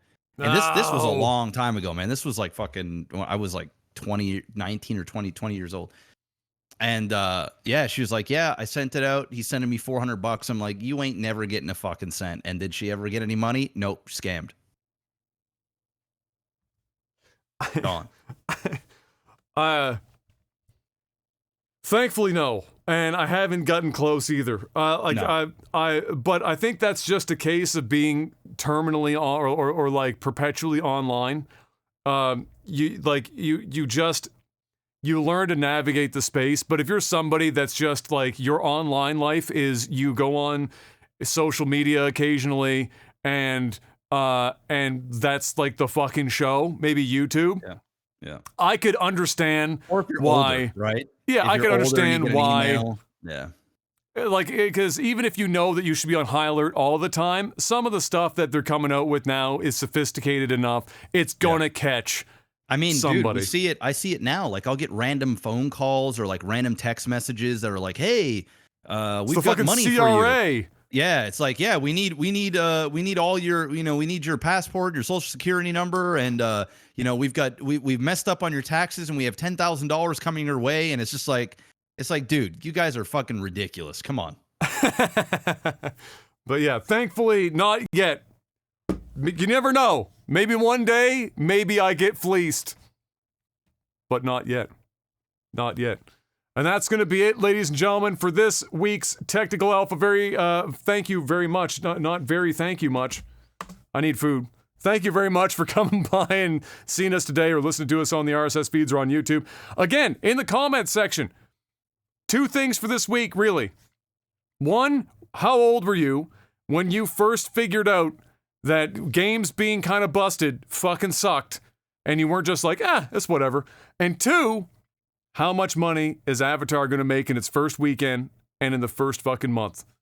Let us know what your guys' estimates are. Can't wait to find out. We don't wait that long. It's next month.